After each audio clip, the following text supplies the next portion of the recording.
struggle.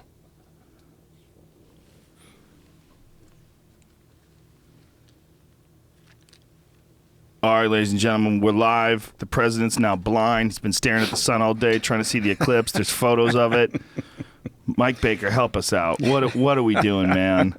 Well, I'm telling you, that's probably, again, it's an indication that they don't have a lot of discipline in that communications department of the White House. No one got him the message. Don't look at the sun. Not only that, definitely don't look at the sun while people are looking at you. Yeah. Yeah. Jesus Christ, the whole world is going to mock you. Don't you know that everybody knows this since they were a kid, right? Even if you've never been involved in an eclipse, every kid knows don't look at the sun. It's the one thing that every child learns somehow. You know what I tried to do, though? I'm a fucking idiot. I took 2 dark sunglasses. I put them on top of each other. That'll work. I put one pair, and then I put another pair over them. It doesn't work, folks. Yeah, Don't but it do looks that good. way. It does look good. But I only looked for a second, and then I went, oh, okay, this doesn't work. But you know where I could look at it? I could look at it through my pool, like the reflection in the pool. I can see the eclipse. Yeah. There you go. But it never really got fully dark here. You know, we're too low. Yeah, I just came down from Idaho. I was up there in the mountains over the past few days, and it just hippies coming in from left and right, and the entire state just overrun with hippies. And they're parking in people's ranches. They're just driving up on fields that have just been planted. They're just it's the weirdest shit. It's like they don't even think. And so they came out. Hey, God bless them. I don't know that I was intellectually curious enough to really worry about the eclipse. There's a balance, and you know what? I think a lot of intellectual curiosity is great, and a lot of hippie values are great, but then you go too far into the hippie retard gene pool, and you get these dopey hippies that are hippies that, they're the worst kind of hippies. The hippies that don't really want to do any work, but they want universal basic income. Yeah. They want all these, hey man, these 1%ers, they have plenty of money, so that no one should have to work ever. They just passed a tax up in Seattle that's probably gonna get struck down, but it basically was up in Seattle. Well, God bless them up there. They've decided that they're going to go against the state charter, which says you can't have a tax, right, an income tax, and they've gone ahead and done it for I think it's for the top 2% or something like that. Only tax them. Yeah, only tax them. Only tax the people who are doing something. Right, because, you got to make this thing more equitable. That's hilarious. Yeah. That's really funny. Well, what's interesting is that's the whole reason why a lot of companies like Amazon and Microsoft, that's the reason why they've located to Seattle, you fucking dummies. And they're going to pull out, and then you won't have any jobs, and then you'll be poor. But you know what? Somebody's going to pay for that. Yeah. We moved out from Fairfield County, from New Canaan, Connecticut, when we moved out to Idaho, which was the world's greatest move. It's the best move of all time. God. Connecticut sucks. I say it over and over again. Sucks. But sorry, the thing folks. But they know it, right? The people in Connecticut know it. And you're good people, but you live in a sucky spot. And their plan, the plan of the governor and the rest of the crew there is, when you need more money, tax Fairfield County. Right, which is home to New Canaan and Greenwich and Darien and Stamford. The people that work in the city, or the people that are working in finance. And now what they've had over the past 3-4 years, ever since the governor's been running the shop, is people moving out. I mean, GE moved out. General Electric, the entire operation for General Electric went to the state and said, I know people are thinking, why are we talking about this? But they went to the state house and they said, you can't keep doing this. You can't keep jacking it up on us to pay for everything. We're happy to pay, and we are paying our fair share. But so they did that. General Electric said, we're going to move. The state didn't believe them. They've all relocated to Boston. They've got, who else is moving? Aetna, I think, the large insurance company. Now Connecticut's known as sort of the insurance capital, right? They're leaving. Hedge funds, private equity groups moving down to Florida. And again, great, pay your fair share, but at a certain point, everybody's got to contribute something, right? You can't just say that's what you're going to do. And I'm not in the 1%. I wish I was. It used to be when you were a kid, you wanted to be rich, right? Now, I don't know what people want. You want to be in the middle. You want to be comfortable. Yeah, that's where you want to be. You want to be comfortable. I don't know. I always thought it'd be pretty cool to be wealthy, and I think I'd be pretty good at it. My friend Brian Callen said it best once, and it stuck with me forever. He said, you know what you want to be? You want to be to the point where you don't have to worry about your bills, and you can go to a restaurant and not worry about what you order. He goes, everything other than that is bullshit. Yeah, because everybody, and that's a good point, I guess, because you take that stress out of your life. Yeah. And then I guess you're going to worry about it something else. Well, people find extra stress. Right. They'll find stress. Right. I mean, like, look at these assholes that buy these $500 million yachts. It's like they just realize, like, I don't have enough problems in my life.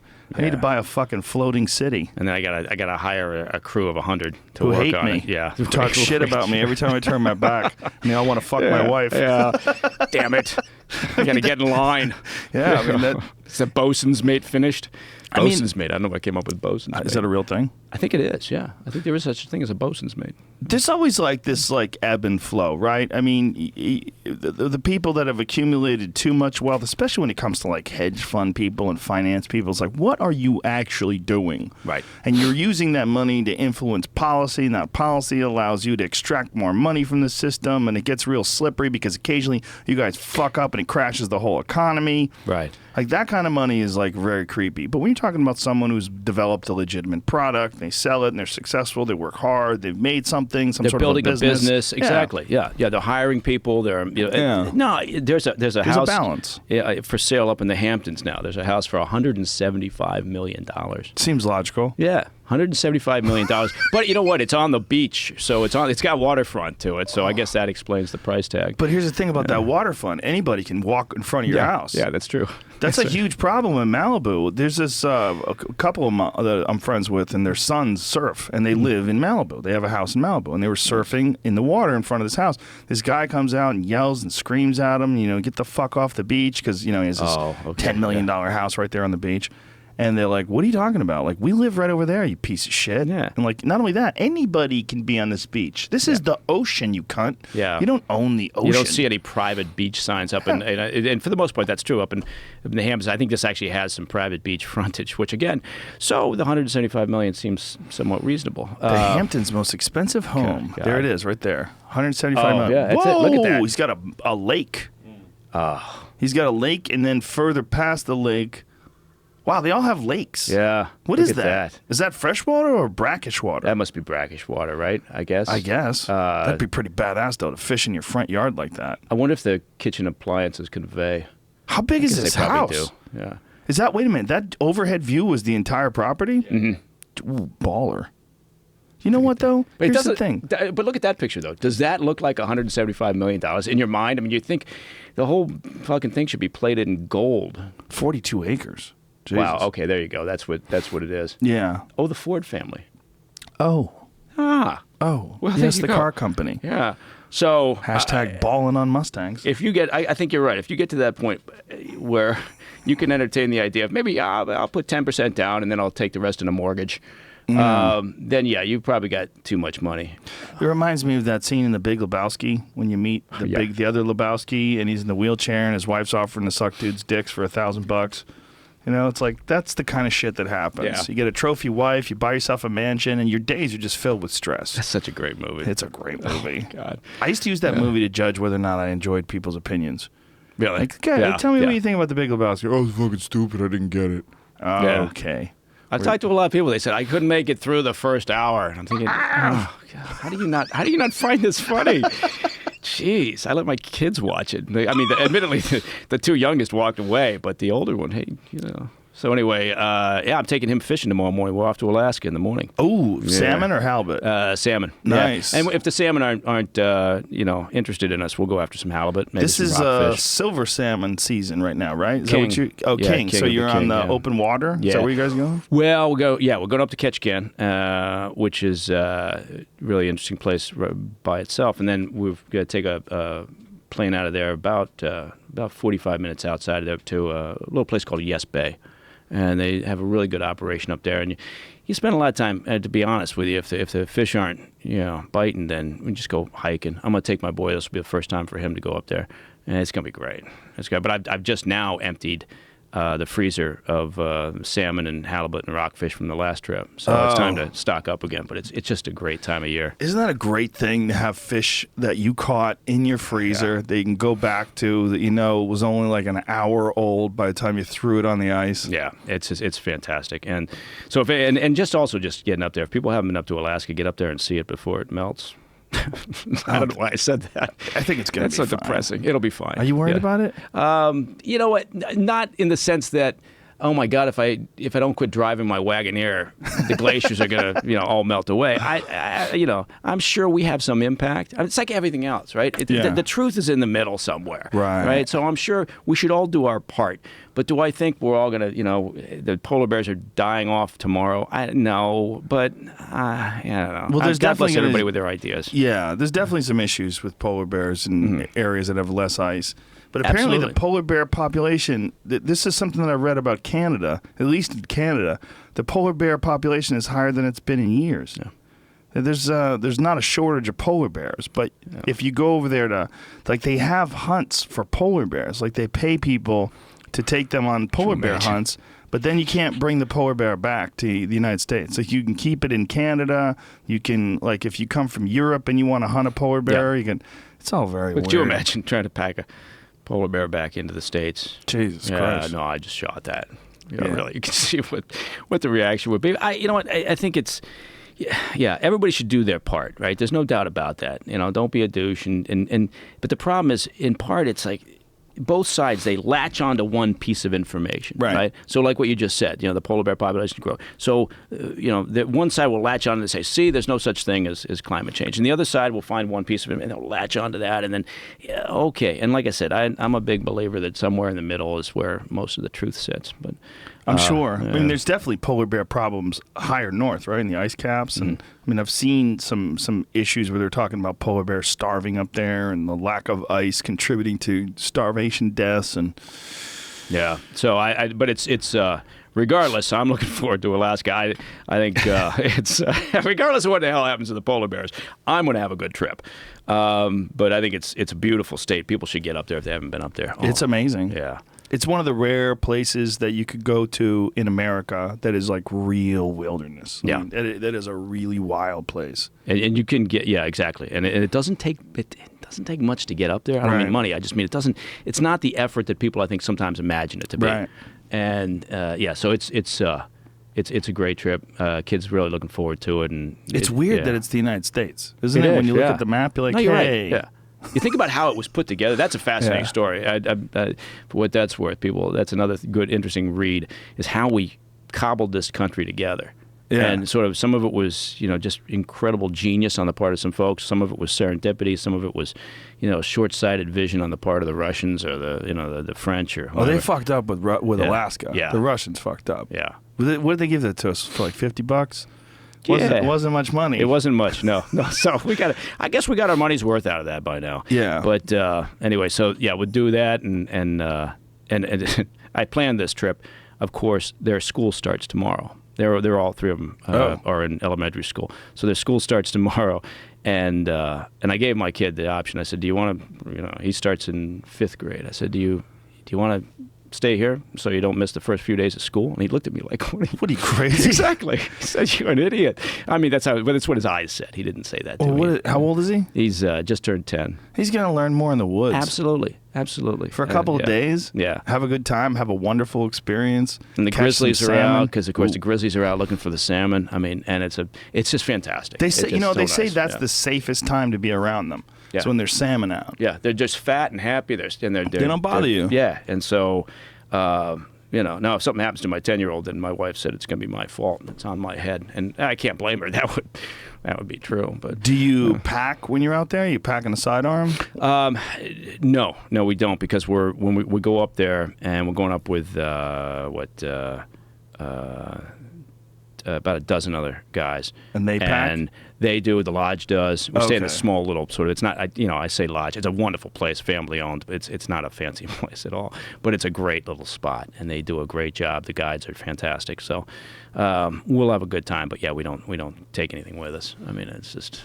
Yeah, that makes sense. As long as the people up there, I mean, you probably won't need anything as long as the bears have fish. Yeah. They really have there's an area that we've shown this video before of this enormous grizzly that gets right next to this guy who's sitting there photographing these bears eating fish out of the river.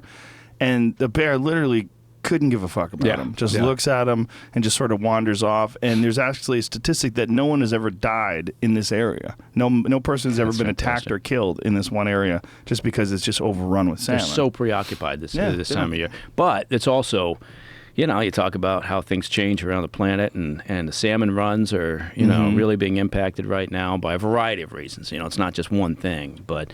So anyway, but that'll be good, and I know that everybody was really keen to hear about my upcoming trip. So there you go. Well, you know, I mean, it is interesting to hear people's take on the climate issue because there's hard left and hard right. Hard right is it's a cycle; it's always happened this way, and you're impeding business.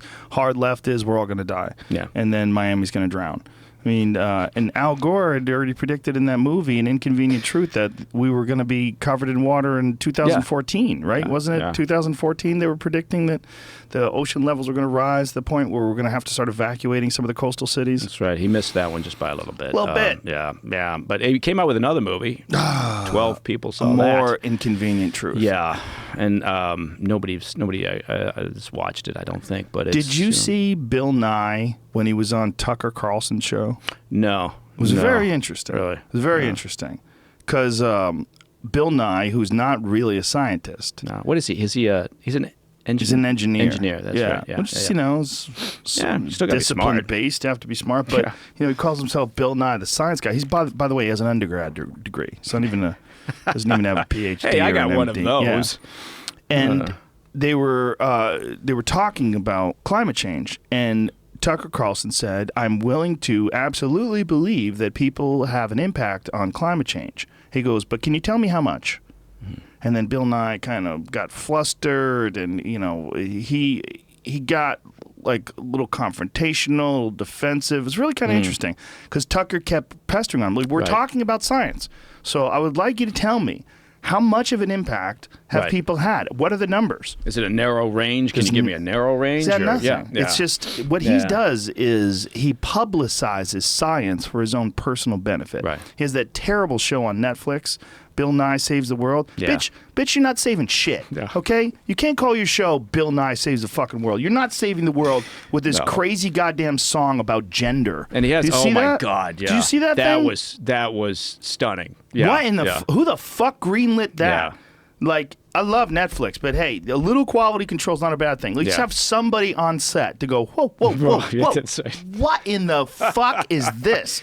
Like this, like a censor, like in that movie Good Morning Vietnam. You know, somebody that sits there and reads through his material before he does it. No, I saw that, and I thought, you know, clearly they don't have anybody who has to approve his content. But that just shows you where his mind's at, that he's willing to say yes to that. That's someone who wants to acquiesce with no uncertain terms to the left. Yeah. Like, he just wants Meanwhile, he had a film out, a movie or a television show out years ago where he was describing gender, and he was basically saying there's two genders, and it's about X and Y chromosome. I mean, which is what everybody's been told in science and biology class.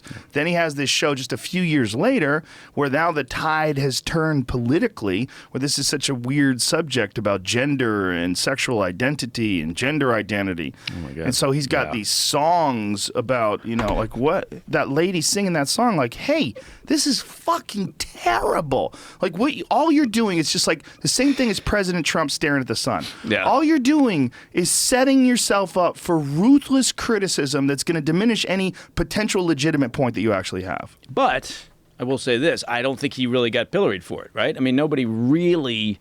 There was some. Online? Yeah, I think some people Bill made Nye? fun of him, but I think Bill Nye, for the most part, he knows that's a very comfortable place for him to do, or for a lot of people. If they say, "Look, I just want to get the adulation of the left, of the far left," then fine. I mean, that's what you want to do it. But you see people that kind of shift their position and are happy to be there because they know they're going to be coddled and.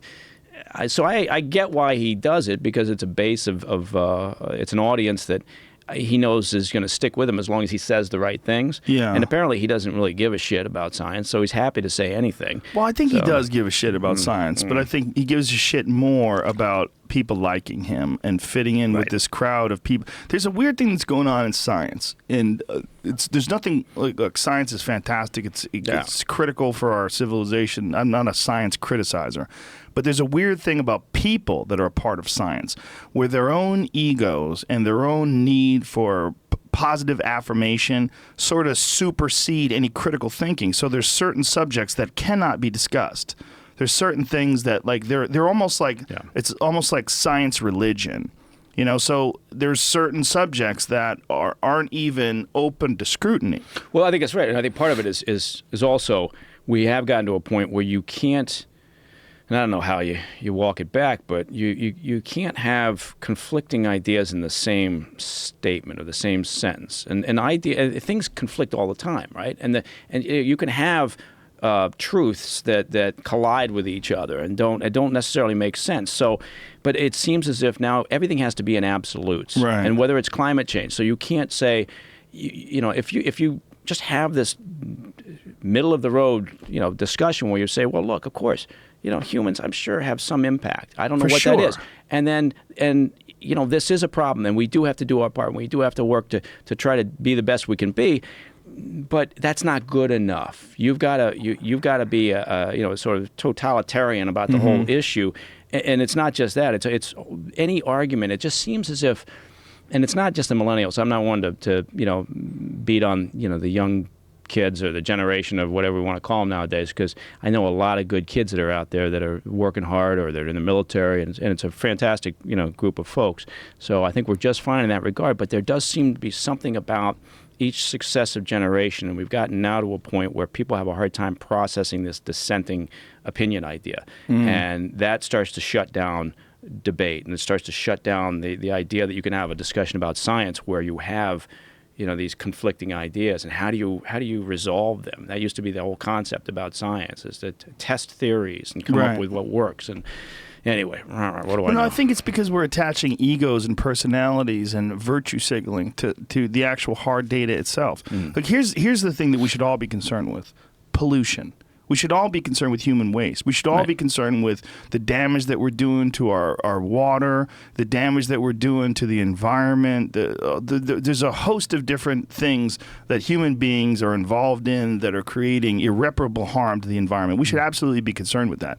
But what's weird is that you hardly ever hear about that. You hardly ever hear about doing something to curb the plastic in the ocean, doing something to eliminate some of the sewage waste that goes into the ocean. There's a ton of different things that we're doing that are huge issues. But instead, you hear about climate change, and it becomes this ideological left versus right battle, which is it's just very weird to me. And I understand that climate change is a real issue, and if the ocean water continues to rise, coastal cities really are fucked, and if the temperature does rise, we really might have to migrate to more, you know, better climates. But there's a lot of other shit going on that seems to get ignored during this process. Well, interesting. I mean, I'm old enough to remember when plastics, that was an issue, right? Plastic bags, or you know, keeping the oceans clean, or, you know, don't be a litter bug. I mean, it was more of a.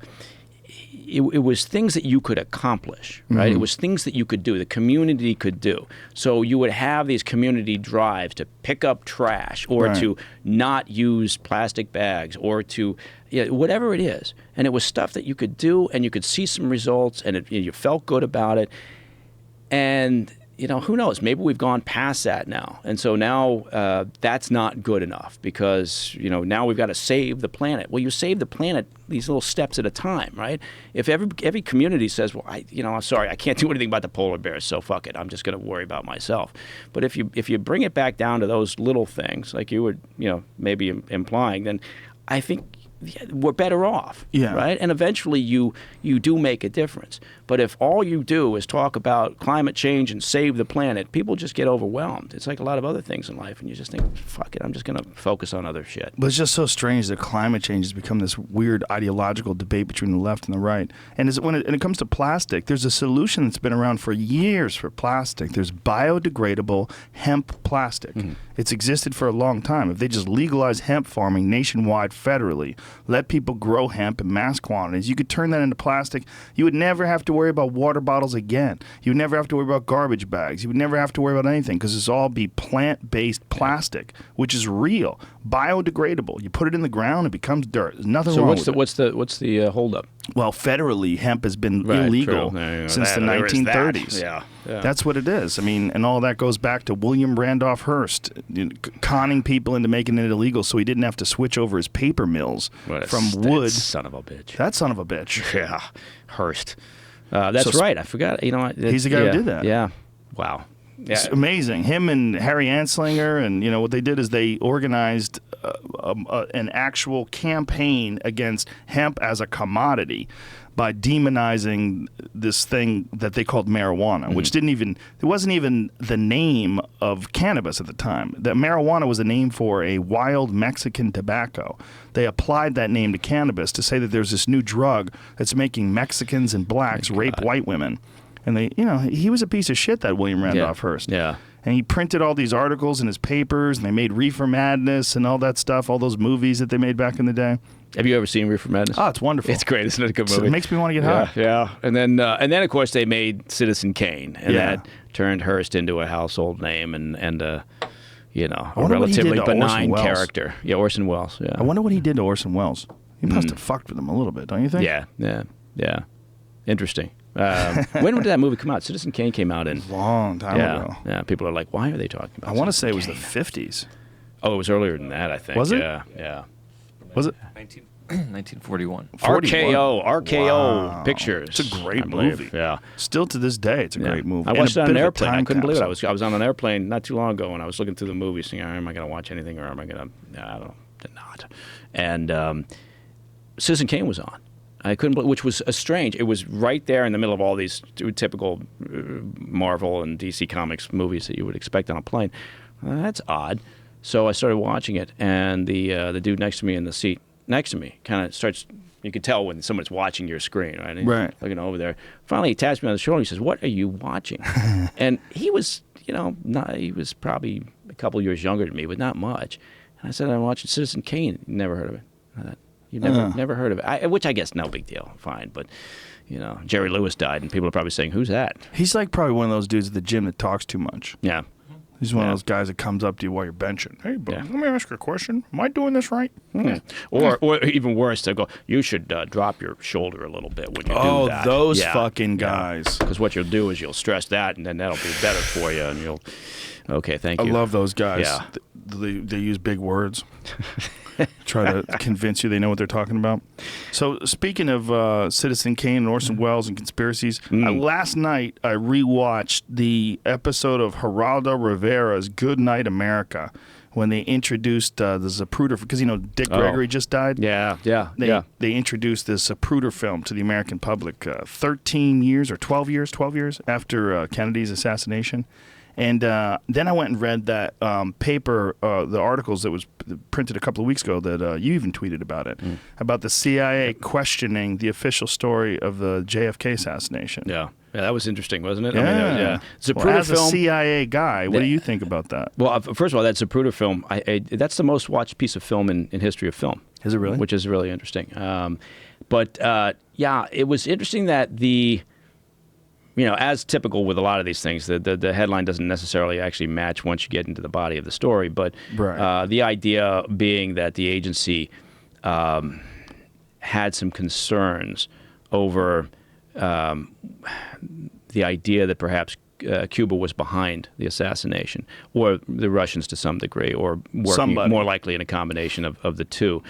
Look, I think, do I think that he could have taken that shot? Yeah. It was not. It was not. I've been up in that book depository from that vantage point. We did a story on the whole issue, the conspiracy theory, and what could have happened. And we tried to find some new witnesses. And could he have made that shot? Yeah, it was a straightforward effort with someone who had some training. He was he wasn't the world's best shot, but he had sufficient training to make that shot. No, that's separate from his motivations and any potential support that he may have gotten during the course of that.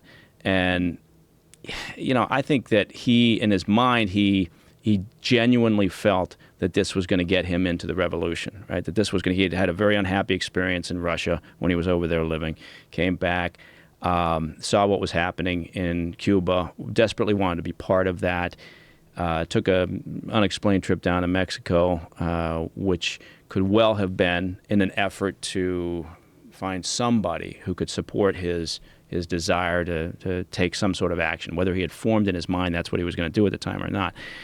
So, is there still a possibility that the Cubans, which would the Intel service there would have had the file on him. I mean, he was a very, very well-known quantity, obviously, by that time for the Russians. The Russians were solely responsible for training up the Cuban Intel service. So there's a massive file on him, and they knew, who they were dealing with. They knew his weaknesses. They knew his motivations. They knew what to do in terms of trying to get leverageable, information on him. So I think that the jury's still out. I'm not a conspiracy guy, but I think there's enough there that says, yes, it's kind of like what we're talking about with climate change. I believe this, but this also could be true. So right. I think he could have taken that shot for sure, and succeeded. I think it's also possible that he may have had the encouragement of, in particular, the Cuban Intel service through the Russians. Because at that time, in particular, they didn't do anything. The Cubans didn't do anything without the Russians' support, blessings, and direction. So that is entirely possible. Do I think that there were a variety of other things at play? Did they help him get the weapon? Did they? I mean, was there actual logistical support in there? I don't. Who knows? I don't think so, but maybe. Yeah, it's a fascinating thing, and again, nobody wants to think that something that impactful could have been just one guy who had a dream about being a hero of the revolution. Right? They just it's such an awful thing to think about. You want something bigger. You want something more behind it. And it's. I will say the one thing that I think there was something else to was the MLK issue of Martin Luther King assassination. Well, let's get to that for sure. But here's the thing about the Lee Harvey Oswald assassination. A lot of people think that there was people in the grassy knoll and that they shot at the president and there was more than one shooter. Mm-hmm. That's possible too. And here's the other problem with people saying that Oswald could have never made that shot. Of course he could have. 100% he could have. Is it likely? Listen, people throw three-point shots that have no fucking business on a basketball court and they hit nothing but net. Yeah. It happens all the time. Yeah. It doesn't mean it's not likely that a guy could get off 3 shots that quick, but it is possible. Right. There was more time in there than they originally thought. Mm-hmm. There's some misinformation out there about how condensed that time frame was, and now after they've researched this into it fairly well. That time frame extended a little bit, but he had, more importantly, he worked up there, so he had the opportunity to recce that site, right? So it was like he was sitting in a blind, waiting and figuring out, what am I going to be doing here? And that's a tremendous advantage. And clear daylight, targets moving right in line with you. There's no wind. Not only that, it's not that far a shot. No, it's not. It's not like everybody thinks it's like a half mile away or something like that. I mean, how far was it? Was it 150 yards or something like that? Yeah, I'd have to go back, and it's been a while now. But I've stood on that spot where the limo was and looked up at the site. And I stood up there and looked down, and it's not that far. And it's a total makeable shot on a deer. Yeah, like if you were going to shoot a deer with a rifle, you'd be like, oh yeah, that's definitely in my effective range. Yeah, no, there was no. How far is it? There we go. 265 feet, 81 meters. That ain't shit. Yeah. That's a bow shot. Yeah. You could shoot an animal with a bow from 80 meters if you're really good and there's no wind. Yeah. So that's a really close shot. So the idea that he couldn't make that shot, he's a bad shot, that is so fucking stupid. He absolutely could make that shot. And then anybody could make that shot from 81 meters. That's nothing. We looked at the grassy knoll issue. We looked at what the train yard engineer reported seeing with a sort of a puff of smoke that he thought he saw over by the fence line. And we looked and we thought, yeah, you could, from that position, they opened that place up and we were able to go back up there and you could see it. We ran a couple of tests and fired off a few shots, and that's always fun. If you want to have a good time, take a rifle to Dealey Plaza and fire off a few shots without the tourists knowing what the hell is happening. And the Dallas police, by the way, were tremendous during the course of that. But when did you guys do this? We did this a while back for a show called America Declassified, which isn't running anymore, but it was on Travel Channel. Jesse Ventura did that. He went up there with a Manlinker Carcano, same rifle. And he was like, this is an impossible shot. No one could make this shot. Wow. It can't be done.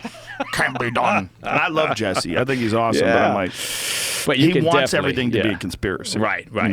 He's significantly on that side to the point where, he's leaning always towards a conspiracy. Yeah, what you want to do is you want to do every investigation. This company that I've got, we do a lot of investigations. And you've got to build, just like with a homicide case or anything else, you've got to build it on stable ground, right? Right. So you have to start from the very basics, because if you start building ideas and investigative inquiries on something that's not sturdy underneath it, not based on evidence and fact, then you got a problem. The whole thing becomes suspect and usually comes toppling down. So, you got to keep an open mind about all these things, and I think it's important. Right now, people are going, "Oh, well, I'm sure that the CIA was involved, so I'm a terrible source of information." I've heard that before. So you can't talk credibly about this because the CIA was involved. And I think, but here's the thing: if the CIA was involved, it's not you. You weren't there in 1962. Last time I checked, I was not there in 1962. And also, I will tell you this much.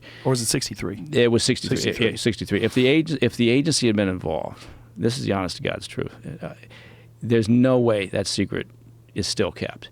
People can't keep their yap shut. They can't. And secrets have a way of coming out, and certainly a lot quicker now than they used to. So... Now, but the secrets then, we're talking about so long ago.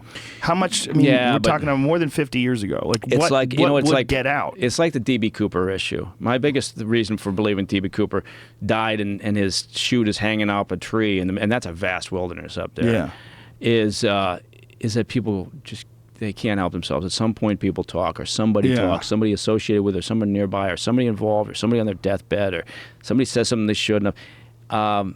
It's, the idea that they've maintained this sort of secret over a period of time, I find hard to believe. I'm not discounting it entirely. Again, you've got to leave a little space open for something that could be just amazing. Mm-hmm. But, anyway, so that was that. But I agree. That shot was not a tough shot. 81 meters ain't shit. That's nothing. And particularly in those conditions. And I will say those conditions were ideal, unfortunately, for that event. But people are like... There's a video of me shooting a fucking hard drive at 100 yards. A hard drive. You must have hated that hard drive. On the edge. Well, we were just getting rid of some hard drives. We thought it'd be fun to take it to the rifle range. So I take it to the rifle, and obviously we're dealing with modern rifles. They're probably more accurate. But I'm shooting something that's basically 2 inches high, laying it down on the ground at 100 yards and blowing it to smithereens. Yeah. That's how accurate a rifle is at 100 yards. You telling me he couldn't get a headshot at 81 meters? That's crazy. Again, of course he could. No wind. Of course he could. Good light. Did he, though? Did he? That's right. Yeah. That's the question. And also the other question is, we have some pretty good indications as to what he was thinking and what his motivations were, and that's important. Well, he definitely was in with the Russians. He definitely was involved in a lot of weird shit with communism. Mm-hmm. Who knows what his entire full background was, because there was a lot of covert shit going on. Right. And did he express a desire to do something like this to the Russians at some point, and they, thought, okay, well, here's an interesting opportunity. Right. Well, yeah, they would have sparked on that, and they would have thought about it. Would they have actually, no play on words intended, but would they have pulled the trigger on an operation trying to push him into doing an act like this?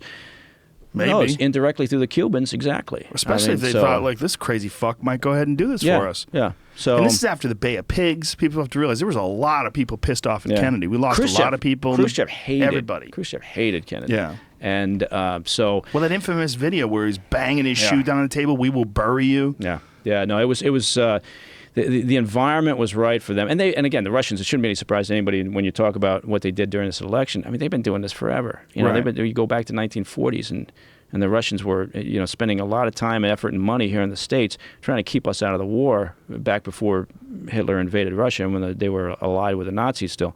So they spent a lot of time. They set up, independent associations. Supposedly, they paid off a lot of unions and union members. Journalists. They were doing everything they could to create this or to strengthen the idea of isolationism, just to keep us out. They've been doing this for as long as they've been around. Right. So anybody who says, "Well, I can't," it's shocking the Russians would be engaged in this. That's ridiculous. They've always been engaged, and we, by the way, have been engaged doing that with them. What? That's what I hear. I've heard that online. I find that Alex Jones hard to believe. The thing that bothers me the most about the Kennedy assassination is the universal support for the magic bullet theory. I think that fucking bullet is ridiculous. I've shot things. I've shot a lot of things. I know what happens to bullets. Everybody that I know that's a marksman, everybody I know that's a hunter, they see a bullet that is hit bone. It fucking never looks like that. When a bullet goes through two people and comes out looking like you shot it into a pool of water, that's what it looks like. I don't buy that at all. And the convenience of finding it on Connolly's gurney when they roll him into the hospital. Oh, look, guys, we found the bullet. Got it. And it's perfect. Got it. I don't buy that for a fucking second. And the problem is there's more metal fragments in Connolly's body than were missing from the bullet itself. I think that bullet itself, look at that bullet. Get the fuck out of here. That thing didn't hit shit.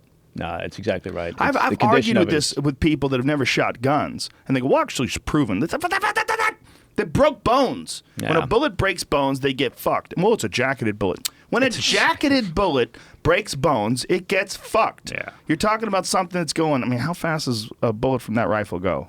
It's got to be. Kind of that would be an interesting thing to pull up, but I would imagine it's in the thousands of feet per second. It's got to be. When it hits bone, it's just going to blow all over the fucking place. But the point being, there's always distortion, even if you're, always. I mean, I don't buy that bullet. When you have a conversation about this, and it is somebody who has no shooting experience, or it just, you think, all right, that's fine. I understand why you're fascinated by it, but when you do your research, it's like with news. Read everything, right? Read the Wall Street Journal, read the New York Times, read the Financial Times, read the Economist, but read everything. Yes. Before you form your opinion, right? And everybody's so siloed nowadays, and you get the same thing with conspiracy theories. I absolutely believe this, and I'm gonna discount everything else that's out there. Yeah. Or just not pay any attention to it.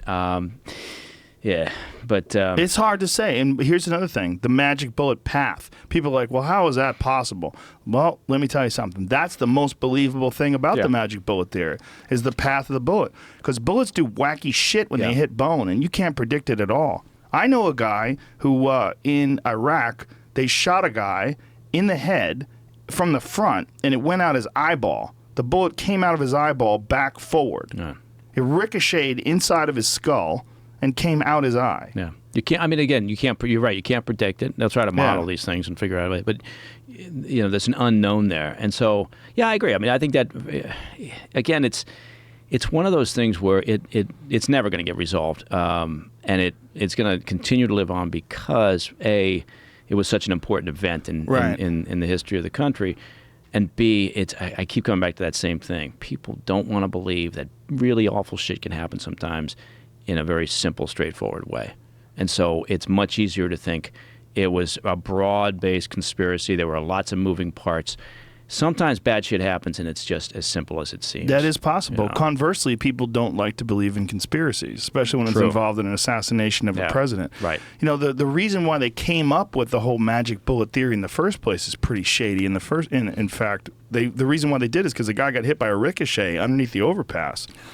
And they blamed that bullet on one of the shots from Lee Harvey Oswald in the book depository. So they said, well, all right, so now we have less bullets that could have hit Kennedy. We have all these wounds, and we have to attribute a series of wounds to one bullet. Right. And so that was the thought process behind it. But the Zapruder film was the one that got people weirded out by it.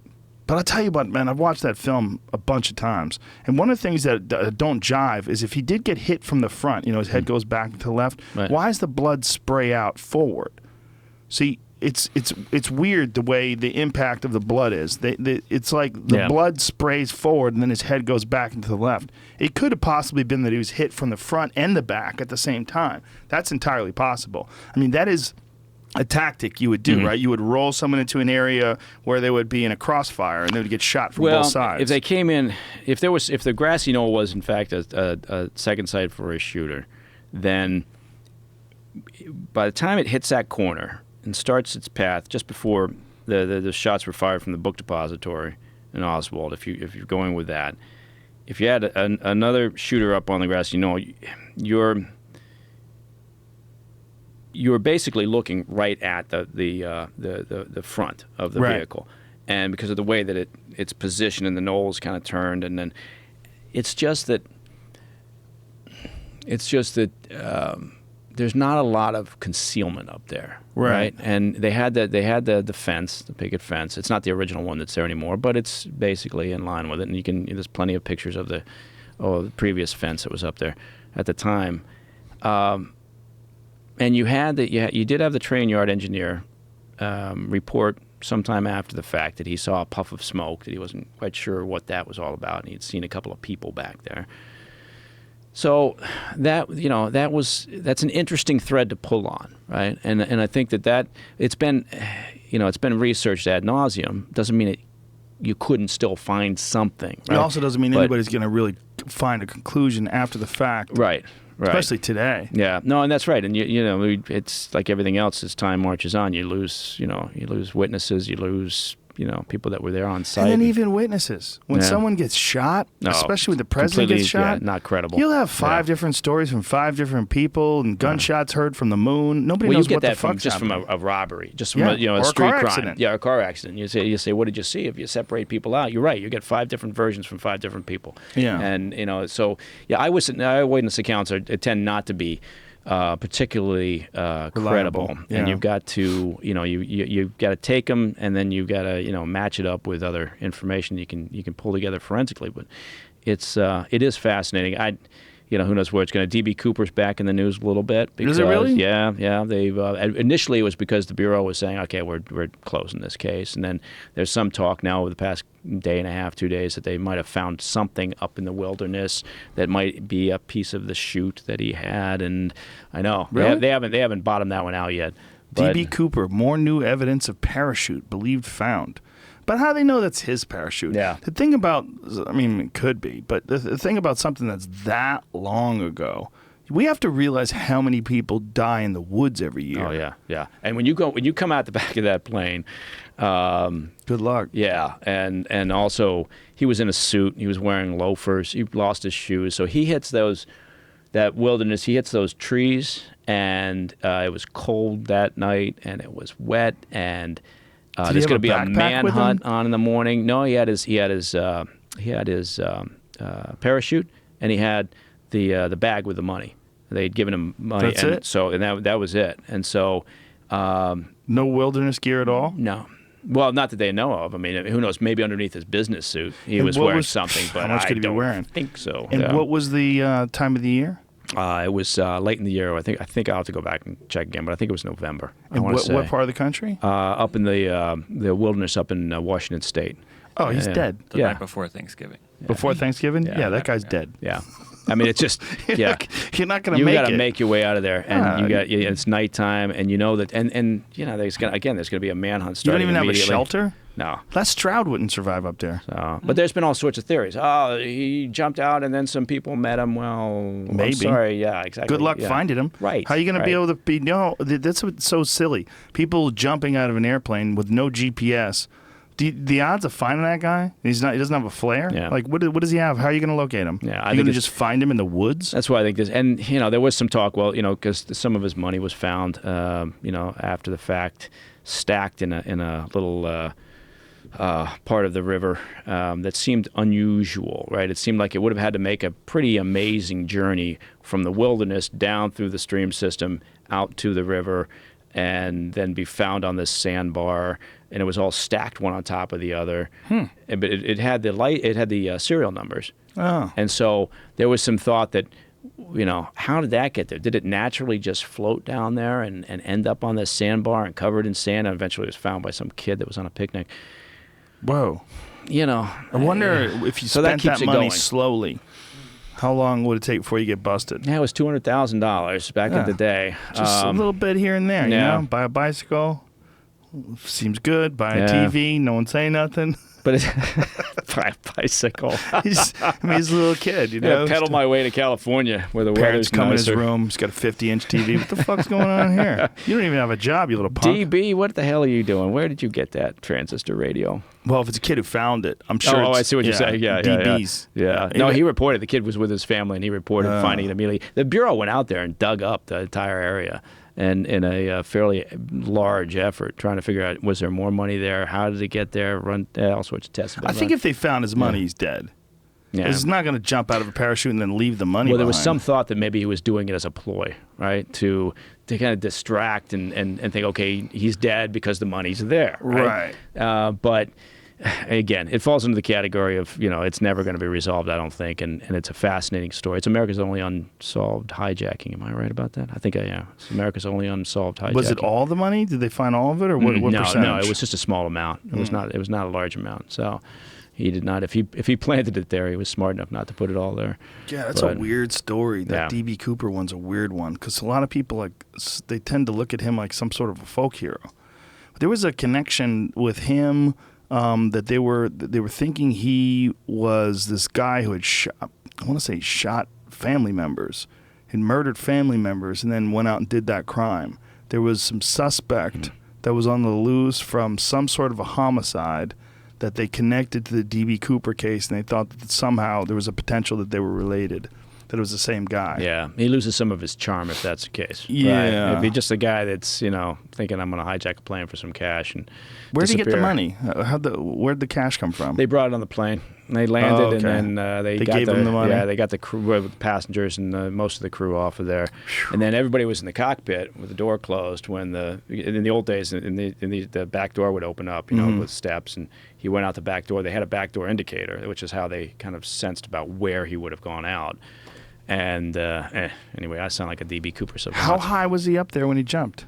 Again, I have to go through my notes, but I think a regular he dropped commercial down. flight?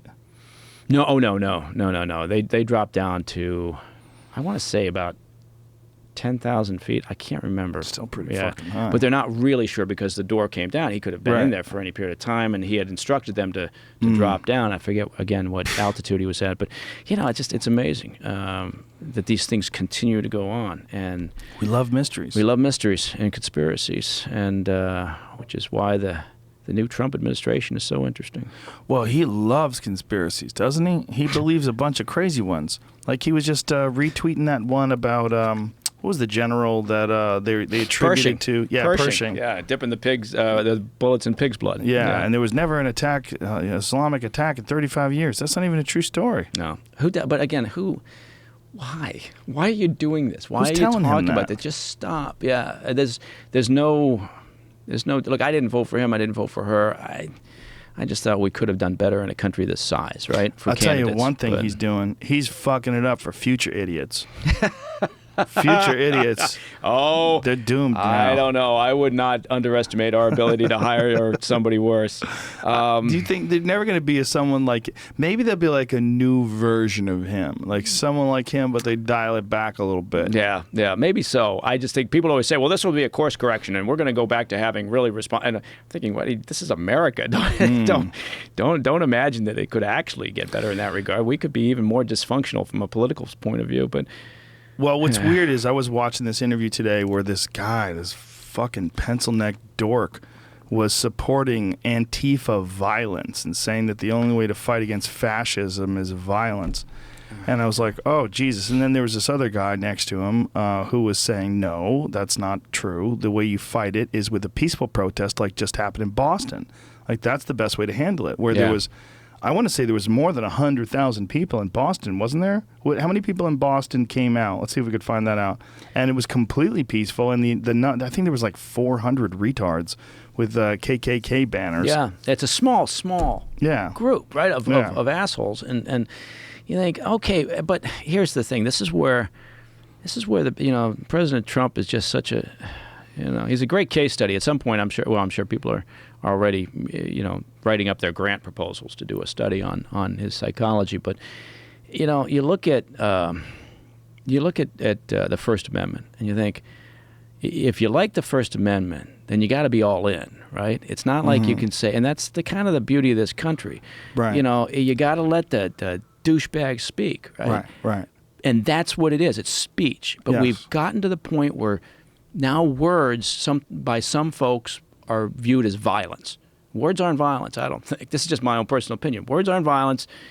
You got to let everybody speak because that's the First Amendment. You go down, you don't want to start picking and choosing. Slippery slope, right? And so, but we can all agree that there's no space for them. They're assholes, but there's also no space for violent, counter demonstration. There is space for protesting it because they're absolutely wrong, right? I mean, and that's again this idea that you should be able to argue both, right? No, you can't respond with violence, and yes, you guys, you shouldn't be here. If you're going to hold those views, it's abhorrent. You are protected by the First Amendment, and so that's fine. Doesn't mean we have to, like it or in any way condone it, but you got to know, okay, that those sort of fringe ideas are going to exist. And I agree, the best way to resolve it is peaceful demonstrations, massive peaceful demonstrations to show, sort of the weight of where the good thoughts are. Yes. And then political process. Yeah. Right? Ensure that, work through the political system, as dysfunctional as it may be. But anyway. Just encouraging people to violently attack people that have differing ideas than them that aren't being violent is never the answer. No, it's just not the way to do it. And by the way, that's a fascist approach, too. Yes, you're right. You're right. So, Anti-fascist takes a fascist approach. Yeah. I mean, literally, you're enforcing your ideas to the point where you're silencing others with actual violence. Which is the mark of a totalitarian state also, Yes. is if you say you can't have these views. Well, Look at that of course, in we can all Boston. hate those views, but again, it's the idea that what you say is violent to me. No, it's not. It's fucking speech. Here's the other thing that Trump fucked up. He called those protesters anti-violent protesters, or anti-police protesters. Yeah. Come on, man. Yeah. That is not what they're not protesting against police. There might be a few amongst them that say stupid shit about the police. Right. But again, just like with the other side where you've got, what do you got? 100 or 200? Who would imagine? 15,000 counter protesters. Where the fuck are these Nazis hiding anyway? I mean, that's the thing. I mean, my dad didn't fly in World War II, so that somehow you could have a resurgent. Not that there is. I think it's a small group, just like it's a small group on the left that wants a violent solution to this, or honestly believes that violence against police is somehow the answer, which is insane. But again, there you go. Truth is somewhere in that middle, right? Yeah. I mean, they've got some. You get rid of the fringe, and we got to figure out a way for the folks that are in kind of the common center. space, to work together, and otherwise, I mean, and I don't think the Democrats care whether the Republicans. In fact, they're happy that shit's not getting done. But as an American, again, I didn't vote for him. I didn't vote for her. But I would like to see the government work now. Who did you vote for? You know what? I just said, fuck it. I can't. I couldn't. Yeah, you too, huh? I know. I couldn't bring myself to did. do it. I couldn't bring myself. And I hated doing that, right? Yeah. Because I So you voted top down, right? Yeah. Is that what they call it? Yeah. I mean, what I did was I state elections important, those sort of, and that's fine. But it's very painful to say I can't. I can't justify doing that, and I know people, and then people lose their minds and they go, "Well, that means you voted for him, or that means," no, it just means we should have been able to do better in a country this size. And maybe you hold your nose and vote for the other side. I don't know, but at least she represented a conventional approach to politics. Right, that's true. Yeah, there's no doubt about that. That's super conventional. I don't enjoy a lot of aspects of her personality and what she's done with her career and the obvious deception. The Clinton Foundation, which is just riddled with problems, and now doesn't even exist anymore, apparently. They shut it down, didn't they? Yeah. Wonder what they did with the remaining balance. He probably just has whores flying in from Russia.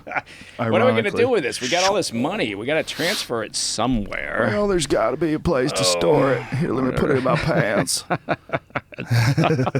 He's wadding up hundreds, stuffing them in his pants. He was an American, or is. I guess he's not dead yet, so I don't want to kill him off. But he's he's an amazing political individual. That guy could make you think that, I met him once overseas. This sounds dodgy, but in Saudi, I met him at a party.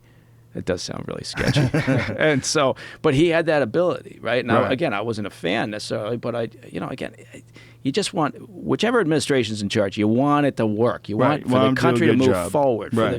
But so you met him, and it's true what people used to say about him, which is that he made you feel like he was talking right to you, and nothing else was important, right? He wasn't one of those guys that looks over their shoulder thinking, is there somebody else I should be talking to over there? And so, he was a charmer. A friend of mine told me he was talking to him and a woman, though. and Clinton like essentially almost turned his back to him. And like was like forcing him out of the picture. That he just he's I'm a predator. I'm just gonna block you right here. I'm just gonna pull out some of these hundreds I got stacked in my pockets. Woo, man! In a party, huh? Yeah, partying with Bill Clinton. Yeah, I like in Saudi Arabia. I like to get drunk with that dude. Yeah. Fine, and I'll tell you what. I mean, George Bush, that'd be a guy I'd like to sit down and have a beer with. The Bush family, a good bunch. I know people go, oh my God, I couldn't stand his policies. But, sometimes it comes down to a personal thing and you think, maybe the guy's got some, you may not like his principles, but he sticks with them, right? He looks extremely reasonable now. Yeah, exactly, right? There was one time where the Supreme Court had a ruling that he didn't like, and there was a speech where he gave, and I've seen it quoted in print, and then someone showed a video of it. Mm-hmm. But he was essentially saying, well, we have to uphold the decision of the court. I'm not happy with it, but this is the way our system works, and then it went to Trump, talking about the Supreme Court, not backing his travel ban and all the different various things that he's lost in court, and he just goes after mad. people. He just the personal attacks. And there's the problem, there's no discipline in the White House. And I know that everybody thought, well, let's get something different in there. Let's get a businessman. We don't want the politics as usual. And, well, you got that. But there is a requirement. There is a need for the machine to work in a certain fashion, right? In a sense. And yet, yes, there's lots of things you can change, and that's a good thing. There should be some change in that government, but the way that the place works in Washington. But the communications there, the lack of discipline. I mean, for crying out loud, they just put in place the new communications director at the White House, 28 years old. She's 28 years old, never done this sort of thing before, and she's the new communications director. She replaced Scaramucci after his 10-day reign. And why did she replace him? Because she listens? She's just willing to do what Trump says? He just said, you're the guy for the job. Yeah, she says, you're the girl for this, and she's worked within the Trump organization, and I guess just viewed as loyal. Yeah, that's what he needs. Yeah. He needs loyalty above all else. Yeah, and so that's it. But I mean, there's no consistency, and you see these things happen. You see, the messaging get out, and he gets ahead of the message, or they need to play catch up then, and people like Mattis and John Kelly now and Pompeo and others are trying to race to make sense of some of these things, and there's this self-inflicted wound after wound for this administration. It seems like one of those homemade derby carts that they roll down a hill where the wheels aren't going to stay on, and you kind of can't look away. You're like, wow, how long is it going to take for this thing fucking completely falls apart, starts doing tumbles down the hill? You got to name that. You got to come up with a name for that cart. You always have to name your soapbox derby cart. But I don't know where it's going to go. I just think. But as a guy who's been in the intelligence community for so many years, and you're stepping back, and there was also a real issue with him being at odds with the intelligence community and diminishing the intelligence community. Yeah, that was a strange or sort of an interesting narrative. It didn't really. It got overblown to some degree. I mean, the people, in the sense that the people at the agency, at the end of the day, they just take whoever's in charge, they take their marching orders from. Right. It's not, and I know people don't believe it because everybody likes the feature films and everything, but it's a pretty apolitical organization. Whoever's in the administration, they're going to prioritize their national security concerns. Your tasking comes out of that, and then you just march on and do your job. And yes, the director is an appointed position. And John Brennan was certainly much more political in the previous administration than previous directors have been. But in the operational level, down at the street level, people just get on with it. They're human, so of course, they may have their own personal preference. But I spent a long time there and behind the curtain, and they just tick on and do whatever. There were people that weren't happy with Obama. There were people that weren't happy with Bush. There were people not happy with Trump. That doesn't, they just tell us what the priorities are, tell us what the tasking is, and we'll get on with it, and go out there and do the collection operations we're supposed to do.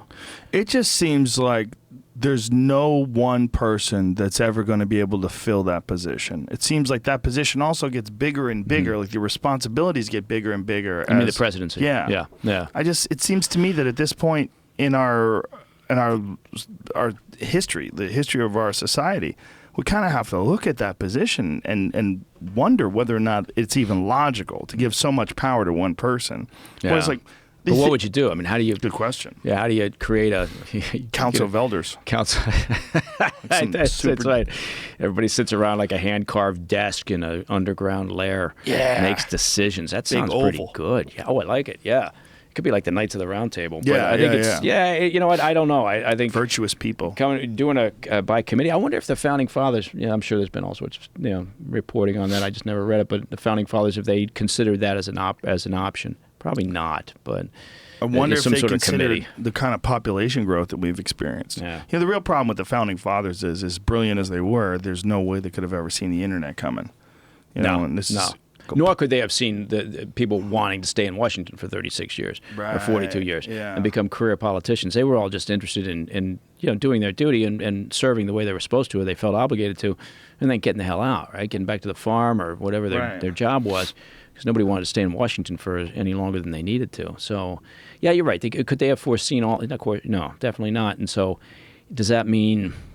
What does that mean, though? I mean, that means it means amendments to the Constitution, as we've done in the past. And think about how crazy it is that someone forms a new country, and then 400 plus years later, it is the preeminent superpower in the world by far. Yeah, that's pretty crazy. Yeah. You got these countries that have been around for thousands and thousands of years. Like, imagine a group of freaks and misfits that branch off from America, get in a boat, and float over to Costa Rica or wherever, and take it over. Yeah, and then it becomes the superpower. It is astounding. And then again, going back to what we talked about towards the beginning, was cobbling it together, understanding that we needed to get our hands on everything west of the Mississippi. Now, clearly there were some issues there, but it's sort of that vision that says we're going all the way to the coast, all the way to the water. We have to, otherwise we can't control it. Right, and that's. I mean, it's an astounding history. You're absolutely right. But it'll be interesting to see. Obviously, this is probably the stupidest statement people will hear all day. Is where we're going to be in say another 200 years. Are we? Because I've got a theory that says every generation is making it easier for their kids, and eventually you hit a point of diminishing returns, and everybody's just a big pussy. And so that's my theory. I haven't come up with a name for it yet. You're not alone. Yeah. The big pussy theory. The big pussy theory. But that could cover different things. Sopranos. Yeah. That's right. Big puss. That was great. That was a great show. I wonder how much there are parts of the world where obviously things are way more difficult than there are here. And maybe we're losing some sort of a competitive edge because we've made our lives so easy. Mm-hmm. And haven't replaced the convenience of civilization with something that tempers our human instincts, like some difficult tasks, rite of passage for young men, something that develops character. Instead, we're making safe spaces and making words violence and, making it so we have trigger warnings. And there's no winners. You don't have to win. Yeah. We don't have to win. Thank God my kids are getting old enough now where their sports leagues no longer for a while there, it was just driving me crazy as a parent, going to a game and realizing that they weren't keeping score. Yeah, because they didn't want to. They didn't want to hurt anybody's feelings. Oh my God, that's the whole reason why people get better. You fucks. Yeah. Meanwhile, the kids are keeping score. The kids know for sure, and kids don't want you to blow smoke up their ass, right? They'd come off the court and if like like the oldest boy, Scooter, he's 10 years old, and he plays a lot of lacrosse. He's been playing for 5 years, and so he really likes it, and he does well. But I'm not raising a Division I champion there, right? I mean, but he plays other sports too, so there's sort of a well-roundedness there. But we came off the field one day, and we were walking along, and all the parents were kind of marching off, and the game was over, and he says, how'd I do? And I said, well, you could have done better. I said, I just get the impression you didn't try as hard as you could. What do you think? And he looked at me irritated, right? He looked at me like, I can't believe you didn't just say I did great. And so he said, what? And I looked at him, and I'm walking along, and I didn't realize the parents were within earshot. And I said, well, look, Scoot, do you want me to blow smoke up your ass, or do you want me to be honest with you? And to his credit, he said, no, you should be honest with me, even though he wasn't happy about the honesty. He said, you should be honest with me. And so we tell kids that they know better. If you tell a kid that they're great and they're doing wonderful, and they didn't, what do they take away from that? They take away from it that you're kind of bullshitting them. Right. Except, unless they're just super, super young, they get it at a pretty early age. They well, figure it out. Here's something that's important to relay to children. That you are not your accomplishments. You are you. And the only way you are going to get better at accomplishing things is to be 100% honest about the amount of effort you put in and what the actual result of that effort is. Mm-hmm. Whether it's a failure or a success, that does not define you. That defines your participation in this particular activity. It is not you. You are an individual that will hopefully learn from all of your endeavors. But you're never going to learn shit if you lie to yourself. You're never going to learn shit if somebody makes this nobody scores a point and there are no winners and there are no losers and everybody's amazing.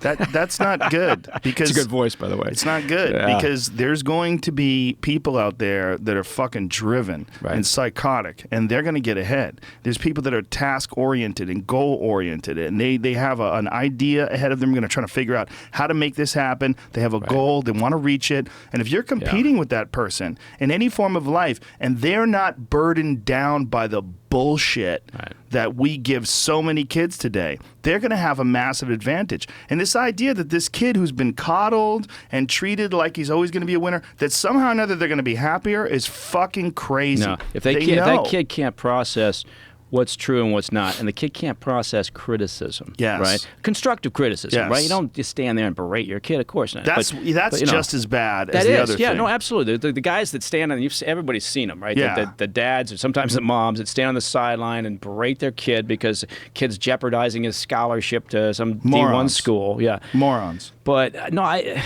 think you're absolutely right. They've got to. The sooner they're able to assess that equation, effort and result, and compare it to what's going on around them, and then understand it. I mean, it's like another one of my boys, they play basketball, and they enjoy it, but it's not their primary activity right now. So they tried out for AAU, right, and they got in, but not at the top team, and they were upset about not being placed on this top team. And I said, I didn't say it quite this way, but my point was you don't deserve to be on the top team because you're not working as hard as those kids that are working hard, and that's their thing. They wanted to be there, and so they put in the effort. You are happy playing, and you could be there, but you're not doing it yet. Right. And so therefore you A, don't get down on yourself, but B, certainly don't get down on anybody else, because they put out the effort and they accomplished something that you didn't. Right. So, I mean, you're always trying to find that balance. It's just, we're not doing our kids any favors right now. I just think we're not obviously that's a broad brush statement, but in general terms, I think society is not doing us any favors. And you see that. I have a daughter that's in college, and she talks about her classmates and others, and sort of the conversations they have in class and the discussions and what passes as debate nowadays, which is not much, right? The idea of the old debate where you can voice your opinions and they can be different than somebody else's, and you can, hash it out, and you can have a winner and a loser, but that's fine. You go away and you come back the next day and you have another rousing debate in that class. It doesn't really exist.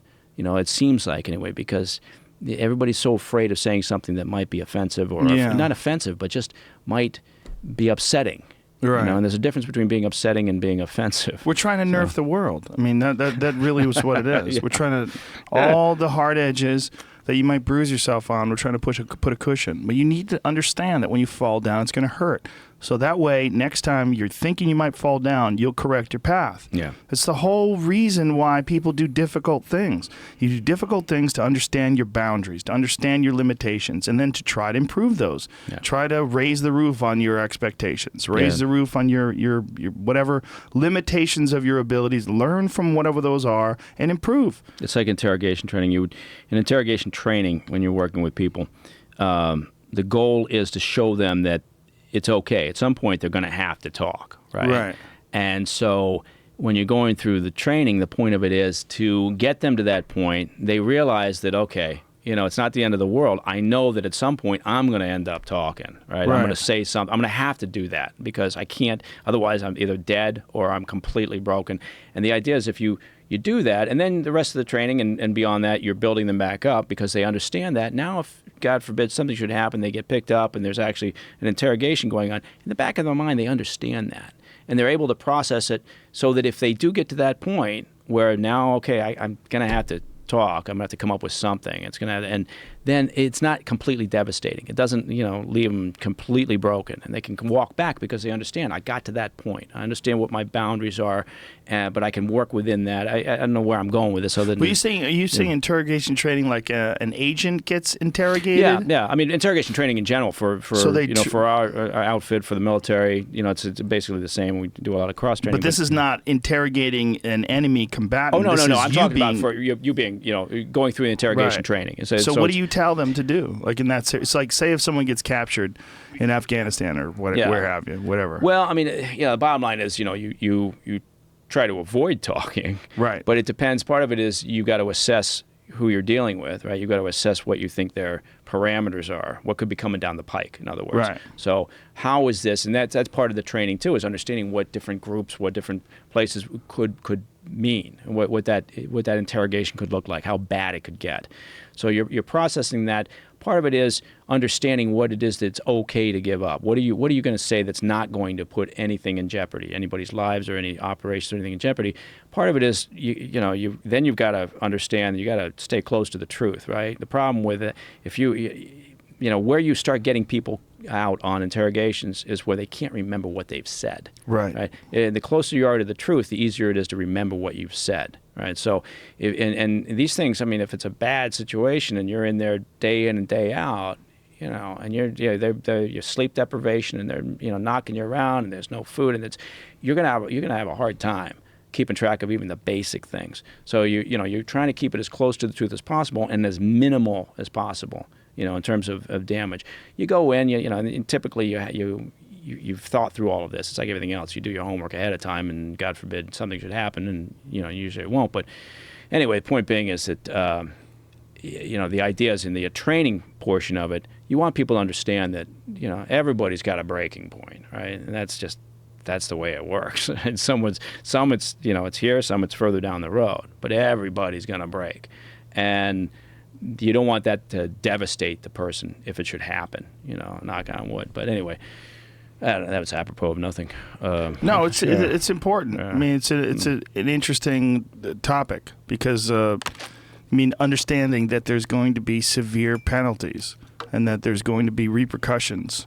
And that this is a bad situation you're in, and understanding that going in is going to help you a lot more than if you go in there from a soft, padded world where you don't think there's going to be any adversity whatsoever. No, that's right, and that's all where, just to finish that thought is that the interesting thing about, people talked about the interrogation program that we had, obviously, right? And I don't want to revisit that. And, the left did a very fine job of grabbing the moral high ground and saying either you're talking to people or it's all torture. Okay. Right. But the point being is that even if you don't ever intend to use any enhanced interrogation techniques, you don't want to tell the enemy that. Because once you tell them that you're constrained by the Army Field Manual, as an example, that's all you can do.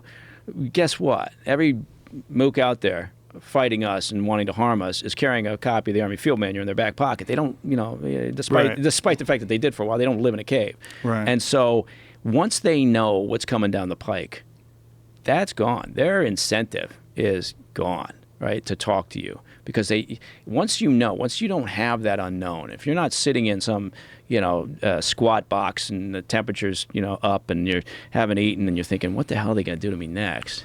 And you have no idea. If that's gone and you don't have that anxiety, that intense anxiety, then you're okay. Right. Mentally, you get yourself to a nice, happy spot. You're comfortable. They're feeding you. They're just asking you questions. They're just asking questions, and you can hold out for a much longer period of time. And yeah, maybe there'll be some clever, person working in the interrogation facility, and they'll develop a personal relationship over a period of time, But you know what? By then, your operational information has lost its interest, right? And the shelf life on that stuff is not particularly long, typically. So. Anyway, that's So when you're in a situation where you have to extract information in a very short period of time because it's critical, because lives are at stake, Like in The that old ticking time bomb yeah, thing. I mean, if you're stuck in some situation where someone's got a dirty bomb or what have you, there's a terrorist attack that's being planned. This guy has some information. What is the best way to get it out of him? Is there a best way? There's, there's not really, because it's all dependent on the individual, and that's where it's so much of this. And it just again, the argument got sort of corrupted, hijacked, whatever. Because of waterboarding? Because it just became such an emotive issue. But it's an enormously labor-intensive process. Even in those cases where you think, okay, we've just picked up a high-value target, and we feel that they've got operational information that we really need to know related to whatever. It's not as if you don't go in there and start beating them over the head with a 2x4. Nobody does that. Maybe some liaison partners, in fourth world countries, would Is there think fourth that's world? What's a fourth there's world? a fifth world even. What's a fifth world country? I never even heard of that. New Jersey, Connecticut. Connecticut. That's Connecticut outside of Hampton. Yeah, Dan Malloy is the president of the fifth world nation of Connecticut. So, it's down to the individual. It's knowing your homework. It's having all the information that you can at your fingertips about, okay, well, who is this person? Right. Who are his associates? Who else have we picked up, and what have they said up to this point? Do you have anything like that you can walk into? If you walk into an interrogation and you haven't done your homework, you're screwed, right? It's going to show out really quickly, and they're going to figure it out for the most part. Not to say that every detainee would be Lex Luthor, but they get a sense pretty quickly. So you really got to have it buttoned up, have as much information as possible so that you know how to direct the conversation. If anything is said at all or volunteered at all, is there any credibility to it? What can you do with that information? You can take it back and get it corroborated by another detainee. Your Siri is, you got to shut that off, man. Siri is transcribing everything you said. Yeah, look at that. No, it's the fucking CIA, man. Yeah, they're doing that. They're listening to. Well, now what about using like chemicals? Like what about like MDMA? Have they ever tried giving detainees ecstasy? No, I mean, I don't know. 60s, maybe the 1960s. Why not now? I'm sure. That's what I would say. You'd be I would say, surprised. listen, Now I'm guys. thinking, is Siri still listening to me? That damn Well, that big bitch. brother. Listen, brother. I don't know. You know what it is? It's Not the government. It's Google. I hate to break it to you, Apple. Google, but you can listen right now on YouTube. You don't need to fucking covertly attack Quit people's phones. Doing that assholes. stuff. No, it's what there are, and again They might not know enough about ecstasy. I need to get on the team. If I just talk to them, if I just get along with them, I'm telling you, you give these guys 2 hits, they'll fucking tell you everything. We'll You just call give you them the a chemist. massage. That'll be your code name. They'll be chemist. so nice to you. Yeah. It just changes everything. Massage. They'll be so nice to you. They'll just give them like some delicious food and give them a back rub and just go, listen, man, America's awesome. So tell me what you know about that plot that we want to know about. Yeah. You don't want to blow anybody up, man. Then they can't be your friend. How could you do that? Yeah, if you kill people, they can't be your friend. Oh, you're right. Yeah, I think that would work. I don't know why we didn't think about that, but it seems like it wouldn't work, but you know why? You haven't done ecstasy. Yeah, well, there you go. Have you done it? No. Yeah, see, there you go. I've done it. Trust me, it'll fucking work. Just give people 2 hits of ecstasy. I'm serious. All right, after the show, I tell you what I'll do. We'll get on the jet and we'll go back to it headquarters seems and like we'll have what a meeting. I'm saying is bullshit. It No, seems like I'm joking you know what? around. No, but I'm because telling you, what that stuff does is, first of all, it kills all of your inhibitions. Gone. All of your anxiety, gone. And all of your insecurities, gone. And what you're left with is this over serotonin, over dopamine state where you just love everything and everybody. If you could give that to enemy combatants, I guarantee you, if you could talk to them, you would get shit out of them that they would never want to discuss. Yeah, I think people won't buy it when I say it, but there are tremendous constraints on what can and can't be done. If people had gone through and actually read all those DOJ memos that were That's released, where you bring me in, buddy. There you go. That's what I'm talking about. The chemist. I'm a chemist. I'd like come to in with introduce a you to the fucking lab coat chemist. on, some fake glasses, so I look smarter than I am. Give me Or a maybe- stethoscope. I've always wanted a stethoscope. Or maybe like in club gear, you just show up, yeah, and there you take go. them out for a rave. yeah, like high water pants, Italian shoes. Now you're talking. Sort of the 70s hustle. Yeah, just bring me in. I'm telling you. man. Just let me try it once. Yeah. I could fix a lot of shit with some You know what? I'll chemicals. put the idea forward. I'll see what they say, and then if I'll The come- reason why they don't think it would work is because they haven't done it. Yeah. If you get anybody in the Bureau, or anybody in the CIA or wherever who has done ecstasy, they would listen to this and they would not want to say they've done it, so it'd be a Right. real issue. But I'm telling you, you give people 2 tabs of ecstasy and then start asking them questions. Plus, also, it would have been a much happier facility. oh yeah, Can you but imagine? not the next day. Not the next day. No. The next day no. is rough. Ugh. You fucking. I remember the first time. Well, I only did ecstasy once, but the next day I did it. I was in a coffee shop trying to read a boxing magazine. I literally could not read. I was like, God, I can't even like concentrate enough to read a full sentence. Like, this is terrible. And was it just pretty much that day after? No, that- it took a couple days. Couple That days, night, I okay. went on stage and I was terrible. I went on stage that night in Dallas. If you went to that show back in 2001 or whatever it was, I'm sorry, folks. He's apologizing. Yeah, it was a terrible show. I just had no energy. My Yeah. brain was just like, I felt like my brain was a dry sponge. Like someone had just squeezed all of the juice out of my brain. Yeah. See, it's those after effects. I just, you think Not worth it. No. But there's ways out of that. There's a Just keep on it. no, there's Stay on it. nutrients that you take Oh. called 5-HTP. 5-HTP actually converts to serotonin in your brain. It's the building blocks for it. So what you do is while you're tripping, you're supposed to double down on 5-HTP, and it helps you as you come off of it, your serotonin jumps back up. Oh. Not 100% though, but to a manageable state. Dude, you do have to be a chemist, though, to do all that, right? Just got to be Most clever. people just buy a couple of tabs at the club Yeah. and, call it good. Well, if you're really smart, you actually take L-tryptophan and 5-HTP because L-tryptophan converts to 5-HTP, and you should also take adaptogens like some B vitamins and different things as well that also assist. L-tryptophan, is that what's in turkey? Yes. Okay. Yeah, but so you not can just have a much in turkey Turkey. sandwich, a turkey club, a nice Yeah. turkey club while you're That on crash. the ecstasy. Apparently, that's bullshit. That crash that people always say from turkey that it puts you to sleep. Apparently, that's all just carbs. Really?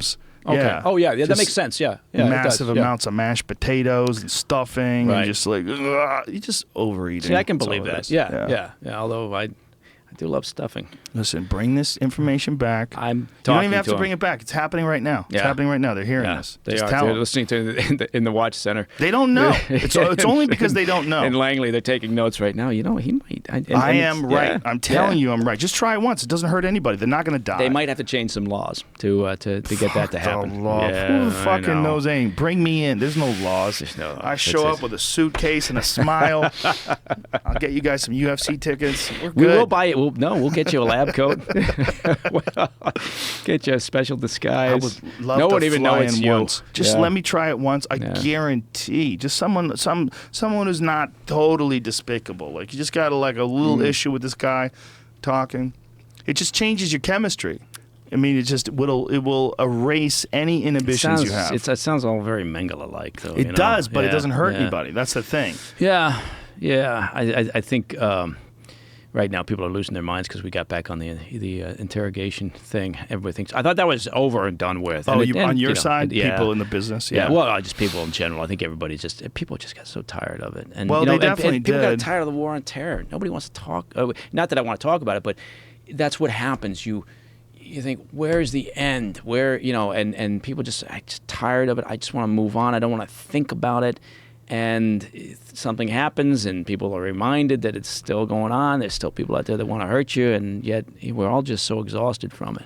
Well, I think that's also. I mean, you could make an analogy to some of the stupid lies that Trump has told. That he tells so many lies that he's just like, I can't even be bothered. This can't even be a scandal. Because it's just there's so many of them, you just get overwhelmed by it to the point where you can't process it anymore. It's exhausting. It's And what- exhausting. And the idea that, and it kind of works both ways, right? It works in the sense that the tweets and the bizarre statements and the things are exhausting. And then on the other side, the people that want to make all of that stuff the death of the Republic every day, it's the death of the Republic, that's exhausting. And you say, who's running the shop? Who's keeping things moving forward? Right. And I don't know. I mean, we got some good people in government, some really hardworking people For that sure. trying to do the right thing, and yet it's just I'm not particularly confident right now. What do you think's the worst case scenario right now? So when you say you're not confident. Well, I think we could have we could see the market, kind of stall at this point. I mean, I think people have been amazed at how the market was resilient and not just resilient, but blasting upwards and showing apparently no concern for how disheveled the administration has been over the first hasn't several the market months. been on a steady increase since 2007 or so? No, well, but 2008 was the crash, right? Yeah. But since the recovery, it took a long time. It took a long time to come back. But then, yeah, right. I mean, it's not. But what I'm talking about is the time since the election. The market showed this ability to kind of ignore what was happening, right? What was sort of the chaos, that the media's reporting on. Don't and all you think the that various they things. were encouraged though by his remarks about business? That Oh, he sure. wanted to encourage tax business? cuts, yeah, sure. absolutely, yeah, and some of the deregulation, which has, it's okay to be fair, there's been a fair amount of deregulation, but tax cuts not so much, and so I think now that the market's starting to look at that and think maybe we do have an issue here. Maybe it's not going to work out the way we thought. So maybe that slows down. I don't think North Korea is going to be launching any missiles. They're not suicidal, right? I mean, they're not. Again, yeah. ecstasy Yeah. and I could what's his see him face? doing it. With Kim the- Jong-un. What's the fuck's his name? The basketball player with the shit in his lips? Rodman. Rodman. Yeah. Send Rodman over there With a little bit. ecstasy. I could see Kim Jong-un. That's what I'm saying. I could see him do Rodman that. definitely does ecstasy. So that's not that. Now that I could get behind. That's an operation we could work on. Because that's not targeting detainees, and then we don't Yeah. have all those regulations we got to worry about. But I think, if Rodman, willingly offers up ecstasy and Kim says fine, then it's two consenting adults. Yeah, we don't even Yeah. allow Rodman to go back over there anymore, right? No, Isn't he it? was. Yeah, I think. But he does. Americans aren't allowed to go back there Yeah, now. but not right now, I suspect. Although if Rodman wanted to, I'm sure he'd be They'd let him go? welcomed. Yeah. That's our answer to everything. Send Dennis. He was a hell of a ball player in his day. He was. Though. People forget. People think because he's such an interesting cat Yeah. now. But people forget what a great basketball player he was. Yeah, he just sort of went crazy. Yeah. Yeah, look at him. Remember this? Look at this picture. Oh yeah. Remember that? Yeah. Bad as I Want to Be. Was that a book he had out or something? Well, I mean, you can't knock the guy for trying to be unique. Yeah. No, That's- he's unique, but he was he was a hell of a player. Oh, he definitely was. Man, Wow. that's a good look. I never haven't saw seen that that one. before. I got a jacket just like that. Tropical jacket with all Yeah. the palm trees and What is that he's wearing around his neck? Is that a fishing net or is that could be anything. Yeah, that's man. It's like You know. a silver Mr. T thing. See, I could look at that and say I could never pull that off. I could never. You could. I couldn't do that. Look. Like for No. Christmas? Yeah, Halloween, but not for Christmas. Not Christmas. And besides, when the season arrives, I put on my handmade New York Giants sweater from my daughter, and I don't take it off until after the Christmas season is Whoa. over. Yeah, it's pretty manky by now, but Oof. it's a great. It's Why a do great you sweater. choose to do that? Because it's the Giants. Oh. Yeah. Oh, so you're a Giants fan. Oh yeah. Yeah, one of those guys. Just cling to it, huh? I do cling to it. I cling to past glories. Maybe in so ecstasy many could help ways. you. Yeah. Well, I'm not in the government anymore, so no. Those days are even the possibility of those days. Just like I mean, unless maybe I get older and I just. Just want to see. Kids, just slip dad a tab, and see what happens. Just tell Dad to calm the fuck down. Yeah. Jesus. Yeah. There's only one way. I've told my kids, look, if things get bad, if I start to, God bless my mom's 98, and she's all there. She's great. My dad passed That's away when he amazing. was 90. He was all there, and so I've got, knock on wood, I'm hoping to make it a good long ways, but. That I've also seen folks deal with the problem of onset dementia and just Alzheimer's problems that creates horrible things. I've told my kids that, I haven't told them, but I told the oldest one, I said, just wheel Dad out to the back, and you guys all take turns shooting at me, and whoever wins gets the house. So. Is that really what you told him? Yeah, the oldest one. I said To shoot you? Yeah, he'll win right away. He's a pretty good shot. Yeah, but then he'll go to jail. You don't want that. No, it's Idaho. I'm sure there's got to be some law in the books that says it's okay to, No, that's not true. You're right. Where do they have that? Assisted suicides in California now. California, and I think Oregon or You Washington. posted something about Idaho, about people that were going up there for the eclipse, and I retweeted it. It was fucking hilarious. From the Sheriff's Department. Yeah. Lincoln County Sheriff's. That guy knocked it out of the park because everybody was thinking the same thing. Everybody was like, because literally, the hippies, I don't know, maybe they're not hippies. Oh, that's not fair. But let's call them hippies. Yeah, let's just call for them fun. hippies. Yeah, they'd pull their camper or their Volkswagen van again right out in the middle of a planted field, a freshly planted field. Yeah. Because it's not everything is fenced and gated out there, right? There's a lot of space, and you think, come on, or they'll take their, like the guy said, they'll take their Prius up in the back roads. You think it's not going to work out. It's not going to make it. The funny thing was about the dogs too. Our dogs ride in the back of the truck, and occasionally some slow loaners take a tumble. But don't go to pet them; they will bite you. It's not your truck; it's their truck. And you'll see that. You'll see people. They get upset because drive around with your dog in the back of the truck. Yeah. And B, they'll like walk up and want to pet it, and you think, don't do that. Don't do it. You don't even know Leave that him dog. alone. He's a good dog, but that's his truck. The other thing about people having guns is, everybody up here has a gun. This is Idaho. That's right. And the wildlife will kill you. Yeah, everything will kill you. And it will hurt the whole time you're dying. That sheriff, it was great. It's a great fucking post. Yeah, we got great law enforcement out in Idaho. I just got stopped.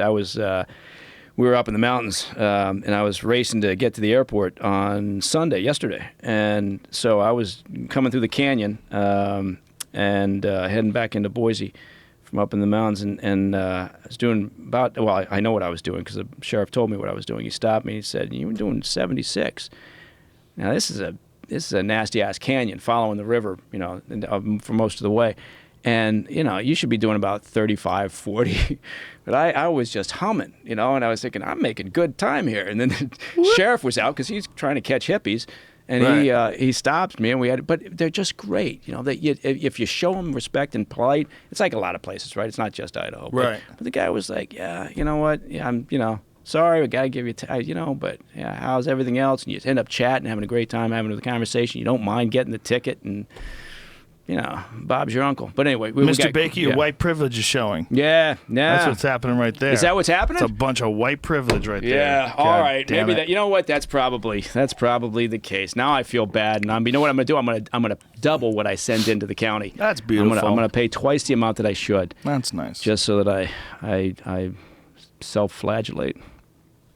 Yeah. It's not like that's a hobby. Most cops are great. I've always said that. I think that cops are like most people. Most people you run into are fine. Most people you run into are great. Occasionally you run into an asshole, and then you have a problem, and then you run around going, "Oh, people are all assholes." Yeah. No. You maybe 1 out of 100.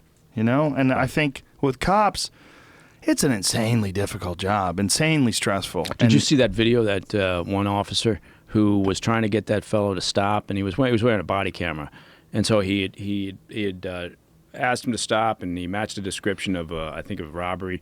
And it's been on video quite a bit. And so the officer is trying to get him to stop. He won't stop. He says, "I will tase you." And he's coming around, right? So the guy won't take his hand out of his pocket. And that's it. So the officer sees that his hand's in his pocket when he starts, pieing that chart there, and he kind of gets around, and he sees the hand, and he starts saying, "Take your hand out, take your hand out, take your hand." And his body camera's running, and the guy pulls out a weapon and shoots him repeatedly, and it's all there on. It's a perfect example of how difficult that job can be, right? And it's astounding. So I don't know whether that video is available. Or not, it is available. I've seen it. Yeah, there's a bunch of those. I mean, I've seen one of them where a guy pulls over this one man, and the guy was a Vietnam vet, gets out of his car, he's got a rifle, he's yelling at him, get back in the car, put the rifle down, put the gun down, and then the guy starts shooting him, and he's shooting multiple rounds into the guy's car, and the guy starts screaming, then he goes around by the passenger side and kills him. It's all like on camera and video. You have to realize this is a routine traffic stop. Pulls him over for speeding or whatever it was,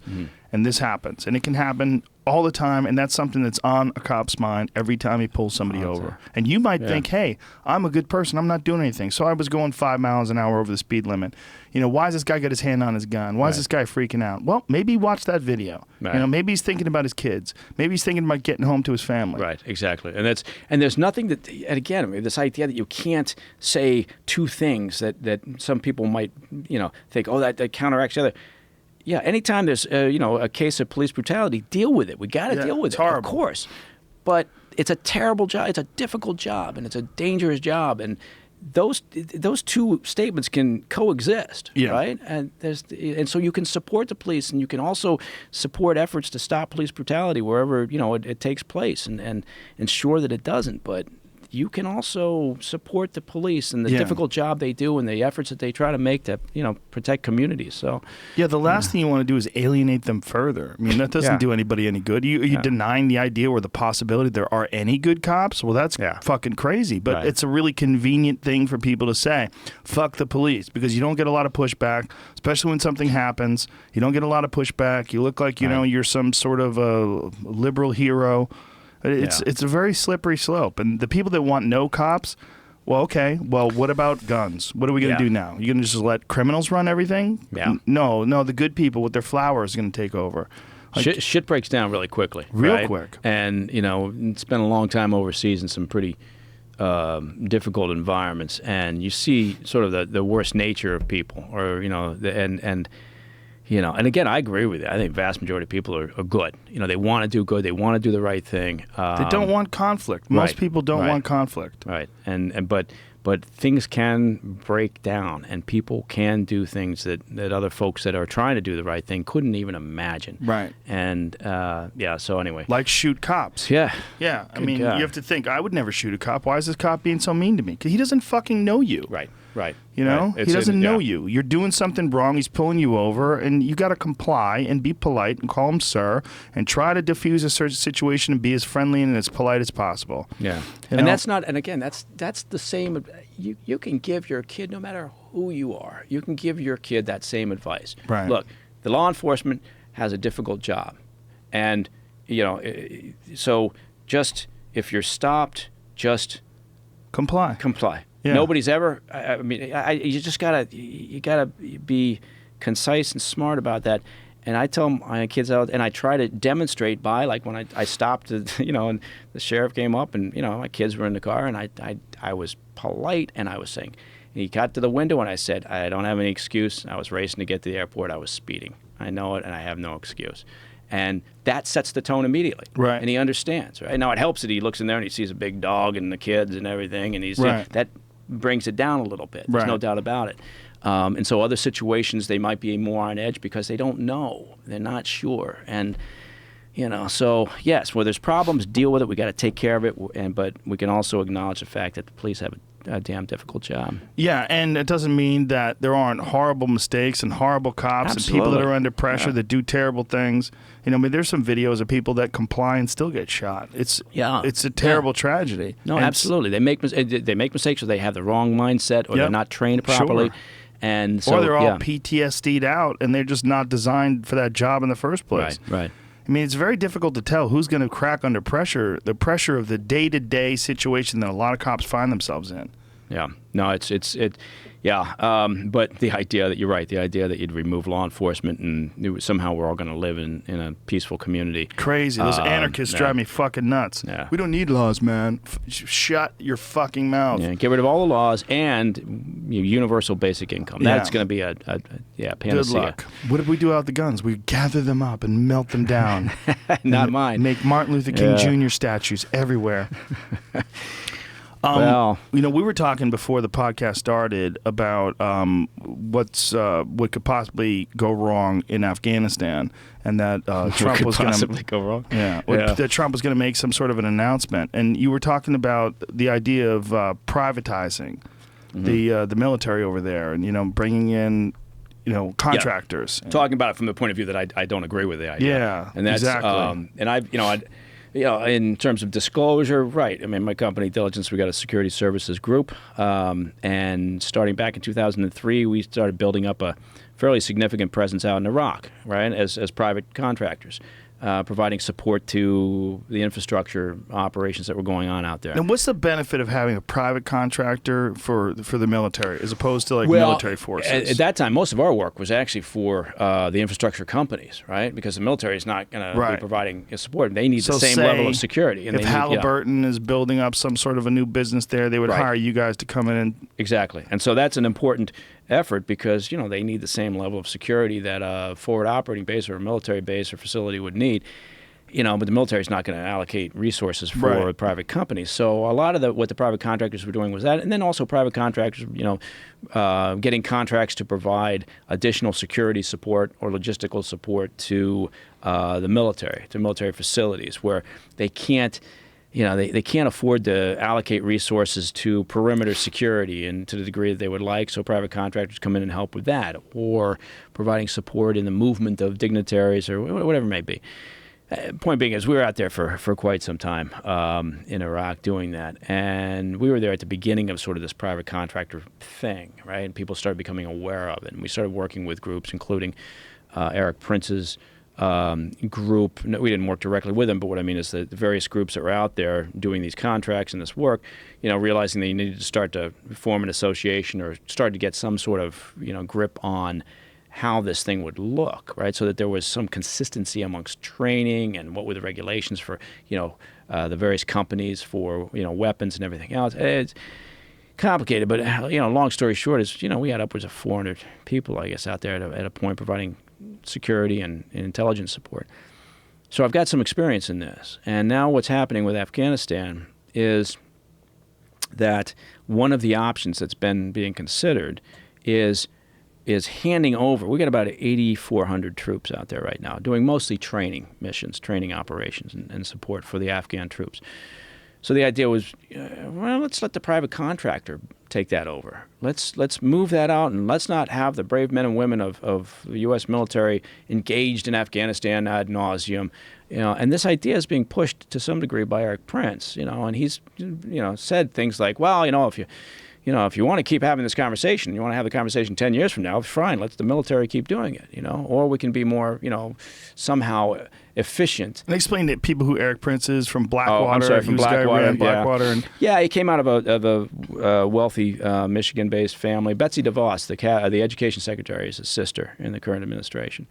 And so he started Blackwater, and they became sort of the face of, right, because they did very well as a private contractor business. They got good contracts, and that was good. They had some issues and some problems. Very controversial. Very controversial. They sold the business, renamed it, and then renamed it again, and yada yada yada. But the point being is that the idea that somehow you're going to privatize this operation in Afghanistan, expecting then. I guess here's the thing, because he said, well, it'd be about $10 billion a year, which would be a savings on what we spend now. You give private contractors, a $10 billion trough to eat at, you think they're going to end it anytime soon? There's no fucking way. So if we want this thing to just drag on ad nauseum, fine, privatize it and put that profit motive up there, and you think somehow it's not going to happen. And again, I say that as a private contractor, that had been involved in it. Well, I appreciate your honesty in that regard. It's the wrong thing to do. And and on top of that, I guess the overlying, the 30,000 foot view that I've got is that if it's important enough for us to be there, then that's a military function. Then we have to commit in a way that we're not right now. We've been in this sort of stalemate situation right over there, and now we're somewhat surprised, or people are surprised that the Taliban is resurgent. Well, where the hell did they think they were going to go? The Taliban don't have any place to go. So they're going to wait us out. This was entirely predictable. And we're trying to sell them this pseudo-federal democracy. The Afghan people don't understand, for the most part, I don't think. Maybe I'm just too cynical, but they don't understand what the hell we've been trying to sell them for all these years. So this doesn't diminish all the pain and sacrifice and suffering of all the people that have been out there and the lives that we've lost. It doesn't diminish it at all. What I'm saying is that we need to think about what's our end game, what's our objective. So if we're worried now about the Taliban resurging and ISIS, kind of coming back in, well, fine. But let's say this is our objective, and to meet that objective, then we're going to need more troops on the ground. And let's see how that plays out. I don't think a lot of people are going to be happy about it. You don't necessarily do things to make people happy if it's a national security interest. If we decide that that's in our national security interest, then yes, we need to commit and do it. But handing it over to a privatized, force, to me is just slightly left of insane. It doesn't make any sense. And it's always easy for people to stand around and talk tough and say we just need more troops. Well, I don't know that the objective is sufficiently clarified to say that we need more troops. I don't care whether we improve the literacy rate of the Afghan people by another percentage point or if we build another road. I don't think that's in our national security interests. And so I think we need to be a little bit more clear about why we're there or what we're hoping to accomplish at some point. We wanted to be there so that they wouldn't use it as a playground for terrorists to then develop and plot and plan and attack the West again. So maybe the thing that what we should have done was go in there, kick the shit out of them like we did in Tora Bora and elsewhere, explain to the remnants of the government, if you allow that to happen again, we're going to come back and we're going to do this again. And we're very good at that. We're very good at strategic operations. And we could have done that. And maybe that's the thing we need to do now. And then that government's been corrupt for a very long time. The Karzai government, holy shit, they were completely corrupt. And yet we all rallied around Karzai as if he was, because he dressed well. Well, his brother was a heroin dealer. Yes, yeah, awful. And and the current government is it any better? Well, they're a little more clever at hiding their corruption, but it still exists. And more importantly, the tribal society there doesn't really get this idea of a strong central government. Right. It kind of runs counter to thousands of years of self-governance out there. But anyway, so that's the thing. So what's he going to say tonight? I don't have a clue, but I think he's got limited job. What's he going to say? We're going to cut and run. We're going to leave. That's one option. We're going to increase the number of U.S. troops on the ground. That's one option. There it is right there. It's up. Trump approves sending 4,000 more troops to Afghanistan. Is that good? Now, here's the thing about when it comes to operations over there and what the objectives are. One of the things that I've been hearing from people that are in the military that I know is they say they are happy that Trump is supporting them and that Trump is kind of essentially giving the reins to the military saying, look, this is what you guys do. I'm not going to get in your way. In fact, I'm going to support you. And there seem to be one of the few groups that is fairly universally happy with his decisions in that regard and with the people that he's appointed. I think that's right. I think law enforcement as well, I think if you feel like you've got top cover, right. Then and that was one of the problems. I mean, people talked about and we talked about it briefly about the idea of the, sort of the narrative of sort of a battle between Trump and the intel community. Well, the intel community had a problem with the previous administration because they kept shifting the goalposts. They were going to criminally prosecute people in the agency for engaging in that interrogation program and rendition program that had been approved by the previous administration. That creates some ill will. So the fact that the military and to some degree others and certainly law enforcement feel as if they've got this top cover from the current administration, that is a good thing. And if you're willing to not politicize all of this and make every decision related to national security based on how you think it's going to move the polls, then that's also a good thing. As long as you're getting good, solid advice and you're consistent in your decision-making process, all those things are good. I don't know enough about Trump to know how he makes those decisions, but he does have good. Mattis is a good.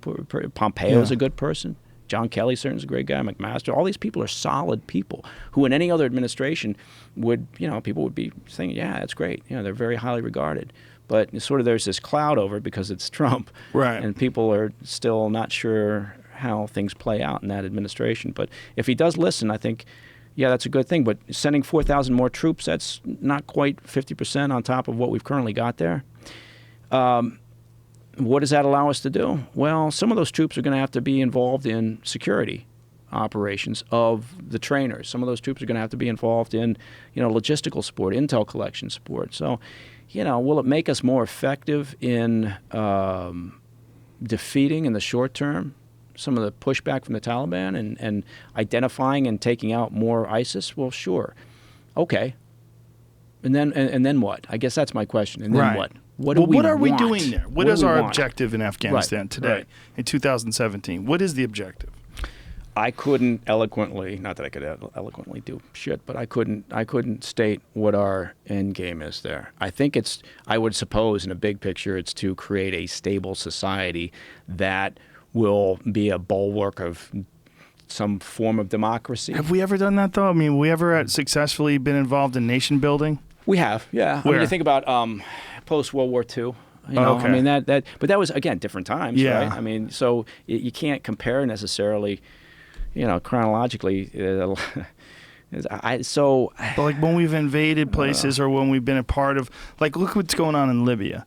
I mean, we supported that revolution, and now it's a fucking complete disaster and a terrifying part of the world. Yeah, it's a real hot mess, and nobody wants to talk about Libya. And you know, we didn't have a national security interest in Libya, and yet we allowed ourselves to get in there. Why did we do that? A lot of pressure from the French and the Italians, who did, and I think we felt it was somehow, I don't know why, but maybe there was a feeling as if it would be easier, more containable somehow. But I mean, shit, there's more tribal, you know, history, more tribes in Libya than in Afghanistan. It's, you know, you got like 130 some odd tribes in Libya. It's another thing I and watched it's recently. massive as a country. You Yeah. know? So I watched Gaddafi's death again recently. Watched the whole capture of him, and the whole thing was just fascinating to watch this brutal, evil, murderous dictator all of a sudden get caught by these common people, these rebels. Yeah. You know, like, you know, outside of his palace and freaking out, and his hair's all fucked up. But And the weird thing is he was our guy. He was our evil dictator, right? Yeah. He had renounced For a nuclear while, weapons. yeah. He had gotten on board, for the most part, on sort of a counterterrorism program to provide assistance or at least support or at least not impede. I'm not saying he was a complete son of a bitch, but it's interesting, isn't it? The dynamics involved. And so we decided it was better to support the French and Italians and topple him. And now, you know, but that's always the case. You know, isn't it always the case too that we have these dictators, we prop them up, and then after a while, we're like, Jesus, this fucking guy, we got to get him out of there. Like Saddam. Yeah. Like sort of same, and Hussein lasted a long time in that position. When you think about the horrific nature of some of the shit that he did and his sons did. Oh yeah, his sons were completely monsters. Yeah, and that's a good point. I mean, you know, but you know, hey, how did his presence when they were at odds with Iran? You know, how did that help our overall sense of strategic, you know, foreign policy? So things happen, and you don't get to pick and choose sometimes. I guess maybe you do, but then it'd be a kind of a strange world. But you got to deal with sometimes with the people that are out there, and you know, so it's I don't know, 4,000 more troops in Afghanistan. Is that going to somehow solve a problem? It's going to, I suspect, kick the can down the road again. It's like Vietnam. What would you do? Where did the Viet Cong have to go? They had nowhere to go. Right. It's a totally different situation, though, isn't it? Because the Viet Cong really didn't have any threat to us. Well, what I mean is what did we think was going to happen? Right. They were going to outweight us. They were going to outlast us. They were going to. The suffering was nothing in their minds compared to what we were going through, and how we were processing it. So I guess that's what I mean. You can't. Yeah, everything is relative. But I mean, with this. What would you do? Well, if you were in the situation to call the shots, like someone said, "Hey, Mike Baker, what do we do about Afghanistan?" Yeah, you know what? It's I'm not saying it's an easy by any means. It's where A, it's above my pay grade, but B, I think ISIS creates a different situation there. If we hadn't seen ISIS develop and start to impact to some degree things that are going on in Afghanistan, then I think we could be better off just saying, okay, we're going to figure out a way to work with the Taliban. I mean, the Taliban, I think at this stage of the game, could be contained within Afghanistan without allowing their place to be used as a shelter for terrorism. I say that now, caveating saying now you've got ISIS, and that's a different kettle of fish because they're at odds with each other. So what are we going to do? End up, you know, in some weird fashion supporting the Taliban in their efforts to, you know, stamp out ISIS? Right. I don't know. It's a that gets real weird. Yeah, we're talking thousands of years of history of failed efforts in Afghanistan, and do I have the hubris to think that we somehow are going to solve this? No. So, you know, maybe the answer is just find that point on the curve where you can support an existing government that you can hold your nose and live with. It's, you know, that it's corrupt and, you know, but at least they're working in the counterterrorism realm, and they're supporting those sort of interests from our perspective.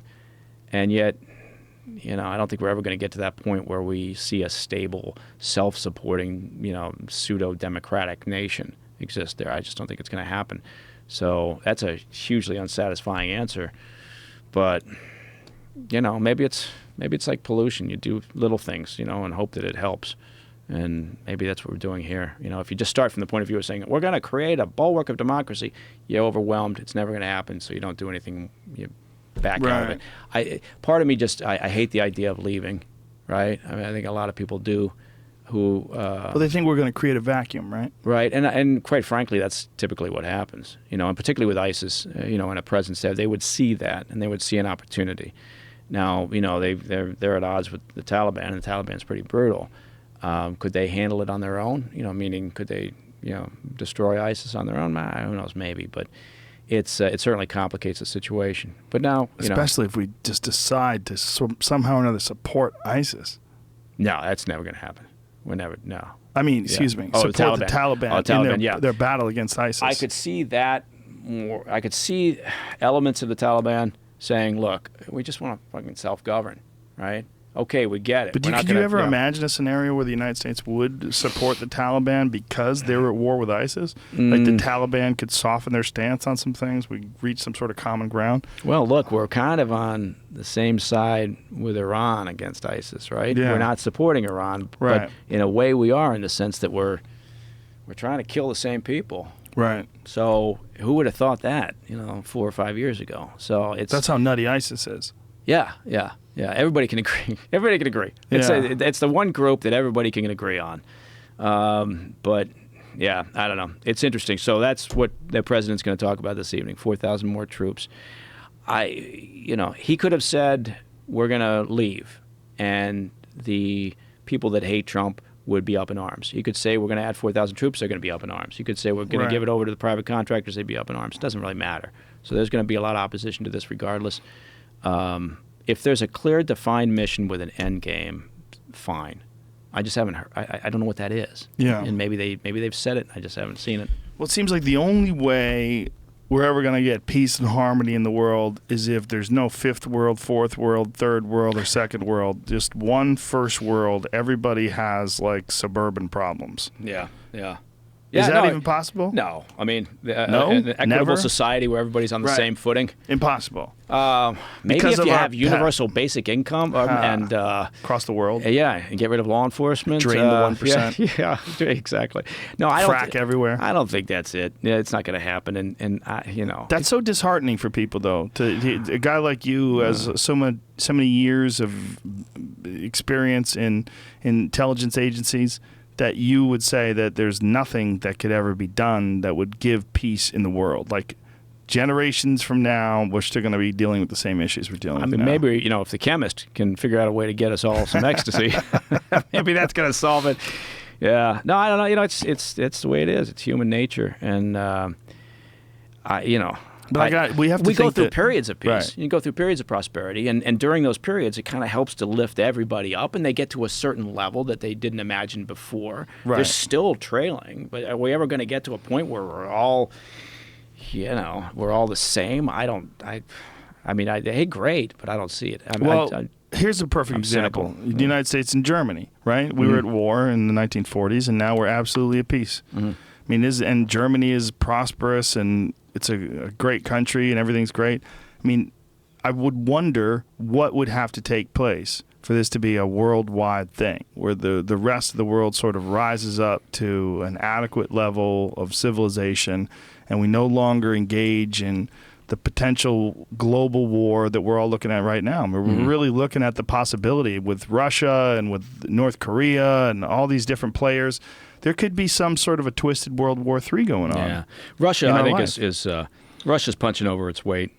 I mean, at the end of the day, Russia's got a GDP, equivalent to a mid-sized EU country, right? I mean, so they just, and Putin is very clear he wants to rebuild the Soviet Union to some degree, in some fashion, right? And he's done it through some territory. He does it through energy policy, through meddling, like they always do.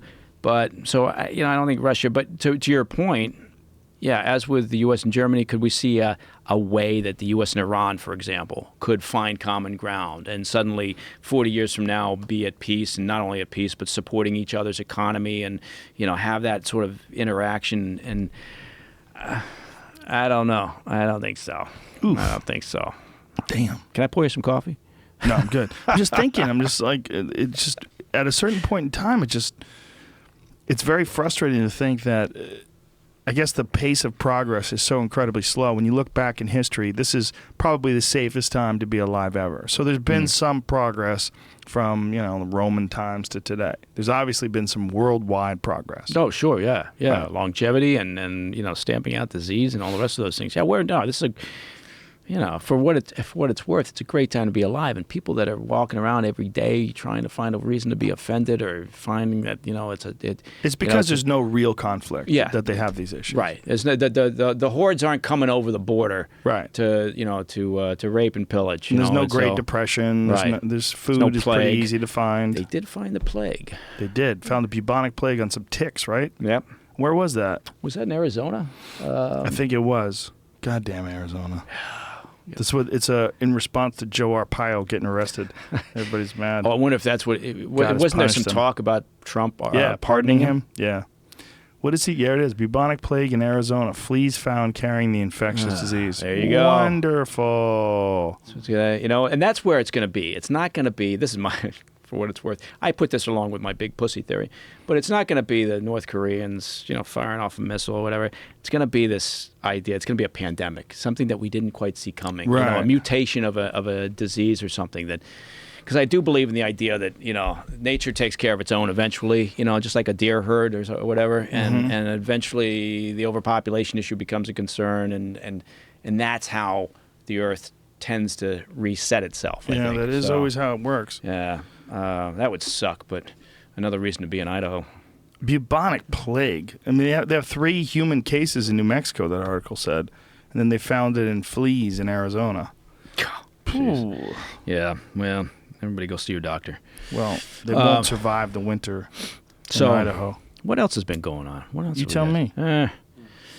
You're the guy with the inside track. Yeah, well, there is that. You're the man with the suit coat on. Yeah, I know. I get that. Looking sharp. And what I have in here also is a pocket square. Ooh, I can look at that. Pocket pull square. it up. I pull that out when I do a TV interview. I pull up my pocket square. Just to get a little classier? Well, people tend to think you know what you're talking about when you have a hanky in your I pocket. learned that from Guy Ritchie. He explained the pocket square to me. Did he? Yeah, he schooled me in it. It's his very theory? enlightening. So this is not something I was working on and developing. This is his theory now. Oh, no, it's not his theory, but he is very well educated and very well thought out in regards to his choice of suits and a man wearing a well-tailored suit. Damn, he's not still married to Madonna? No, he got rid of that chick a long time ago. I remember, but he had a kid with her. Whoops. Oh, there you go. Yeah, I remember Madonna. luck.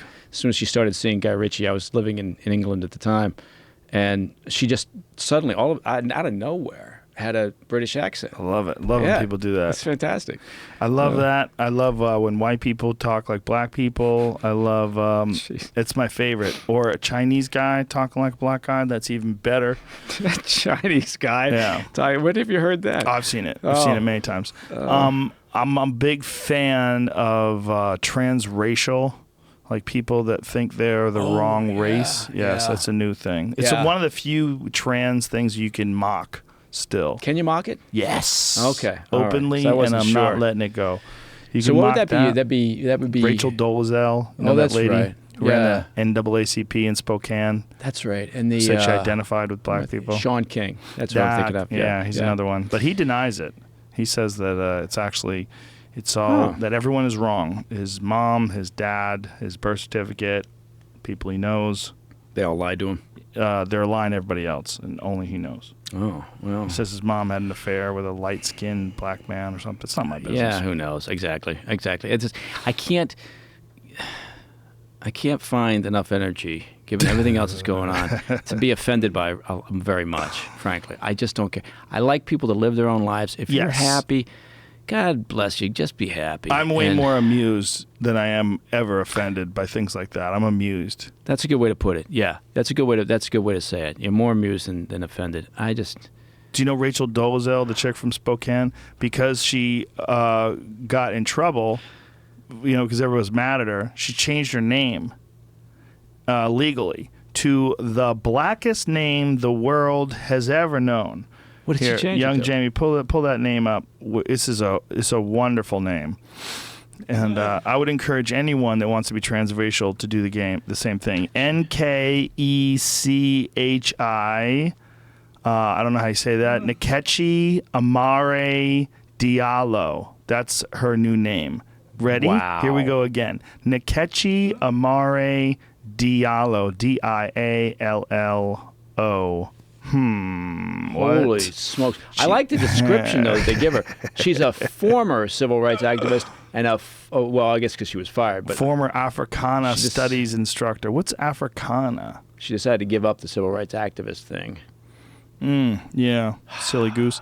But it was great when she had like a fro. Wow. Like, look at her over there with That's, yeah. full white family, orange spray tan. From Lincoln County, Montana, little Ruth Ann's girl. But Wow. she feels like she identifies with black people more. She likes their culture more. And, there's always been people that like the culture more and talk Well, sure, like but- they're a part of the culture. But you don't say you are. Yeah, that's the new thing, though. Isn't that You're allowed- appropriating? And aren't there people that are offended by the idea of Yes. appropriating? Like if I opened a Mexican restaurant, people would be offended because Oh, yeah. I shouldn't do that. I should just, I don't know what I should do. I know black people that were furious at her, and I know other Oh, okay. people that are also black that were laughing hysterically at it. They Yeah. thought it was what I think. I mean, it really doesn't affect you. It's preposterous, and not only that, don't be infuriated by the fact that she got caught. I mean, this is she's not like having any undue influence. This is all ridiculous. Right. No, exactly. And also, again, it's this idea that people are walking around looking for reasons to be offended, Yeah. and it just seems exhausting. It's like everything, and so I don't know how people do it. I don't know how or why they do it. Maybe they just don't have enough going on in their lives. They don't have enough objectivity. Yeah. I mean, they get caught up in the momentum of being pissed off about something. But that cultural appropriation or pretending you're something. Like, look how many fucking people pretend they're Native American because it makes them seem more spiritual. Jesus, that's Yeah. always been an issue. Yeah, there is Elizabeth that. Yeah. Warren. Elizabeth Warren. I was just trying to remember her name. That's right. Is she gonna? I wonder if she's gonna run in 2020. That's always going to be a problem. yeah. You lied and said you were part Native American to get some sort of a scholarship. That's right. Harvard, wasn't it? Harvard. Yes. Oh, look at that. Yeah. I will say this. The world is so funny. After when we went into Iraq in 2003, early 2003, people started looking at the business opportunities of Iraq, right? I remember there was that whole idea, that there was going to be all sorts of business opening up in Iraq because I don't know what they were thinking. But so then it became people looking for contracts, government contracts, commercial sector contracts to do business in Iraq. And so the idea was suddenly there was a mad rush to open up minority-owned and veteran-owned and women-owned businesses. So the idea was if you had like an Inuit Indian, Eskimo, who was supposedly in charge of your business, that gave you extra points when you were weighed in the bid for a contract that you were going for. So there became this cottage industry, much like the casino business of trying to find tribes that you can represent in order for them then to open up and you're creating essentially a tribe to have a casino, right? Right. Because it gives them certain advantages. So it's an interesting world we live in. Well, the Native American casino business is very weird in that regard. And also that a lot of people in these areas, because they're a certain percentage, and I think it's as little as 1/16 Native American, you can get a check. So, like, if the casino is raking in the cash, the people that are a part of that tribe all get free money. Yeah. So these casinos are just generating, like, fucking billions of dollars a year. They're just No, some of them do very raking it well. in. Some of them are kind of marginal, but there are a number of them that do very well. And you know what? And for some of these, I don't know about you, but some of I tell you what, if you want to be depressed, go to there's certain Indian reservations in this country that are just awful. Oh my God, the I've level heard. of poverty is just Alcoholism. astounding. Yeah. And yeah, exactly. Substance abuse and lack of opportunity, lack of educational facilities for the kids. And that's not right? That's Right. not, we should be far better than that. There should not be, it's Well, just Native it's American astounding. reservations are very strange when you think about like how long ago it was that these tribes people were, roaming the earth in nomadic fashion and living the life they did before the Europeans came, and that now they've become this segmented part of our population that's sort of a part of America, but has their own kind of like nation inside of a nation. And it has weird rules. Like the way they have it up in Canada, they call them First Nation people. But in Canada, it's real weird in regards to wildlife. Like, I don't know if you know how it works up there, but they can shoot anything they want all year round. And they have it that way in Washington State as well. Right. With elk. They hunt elk all year round. Their rules are so different. Fishing's the same way. They use spotlights for moose. So, like, they drive at night with 4x4s. The moose see the spotlight, they freeze. They blow them away with high-powered rifles, and they can kill them as many as they want all year round.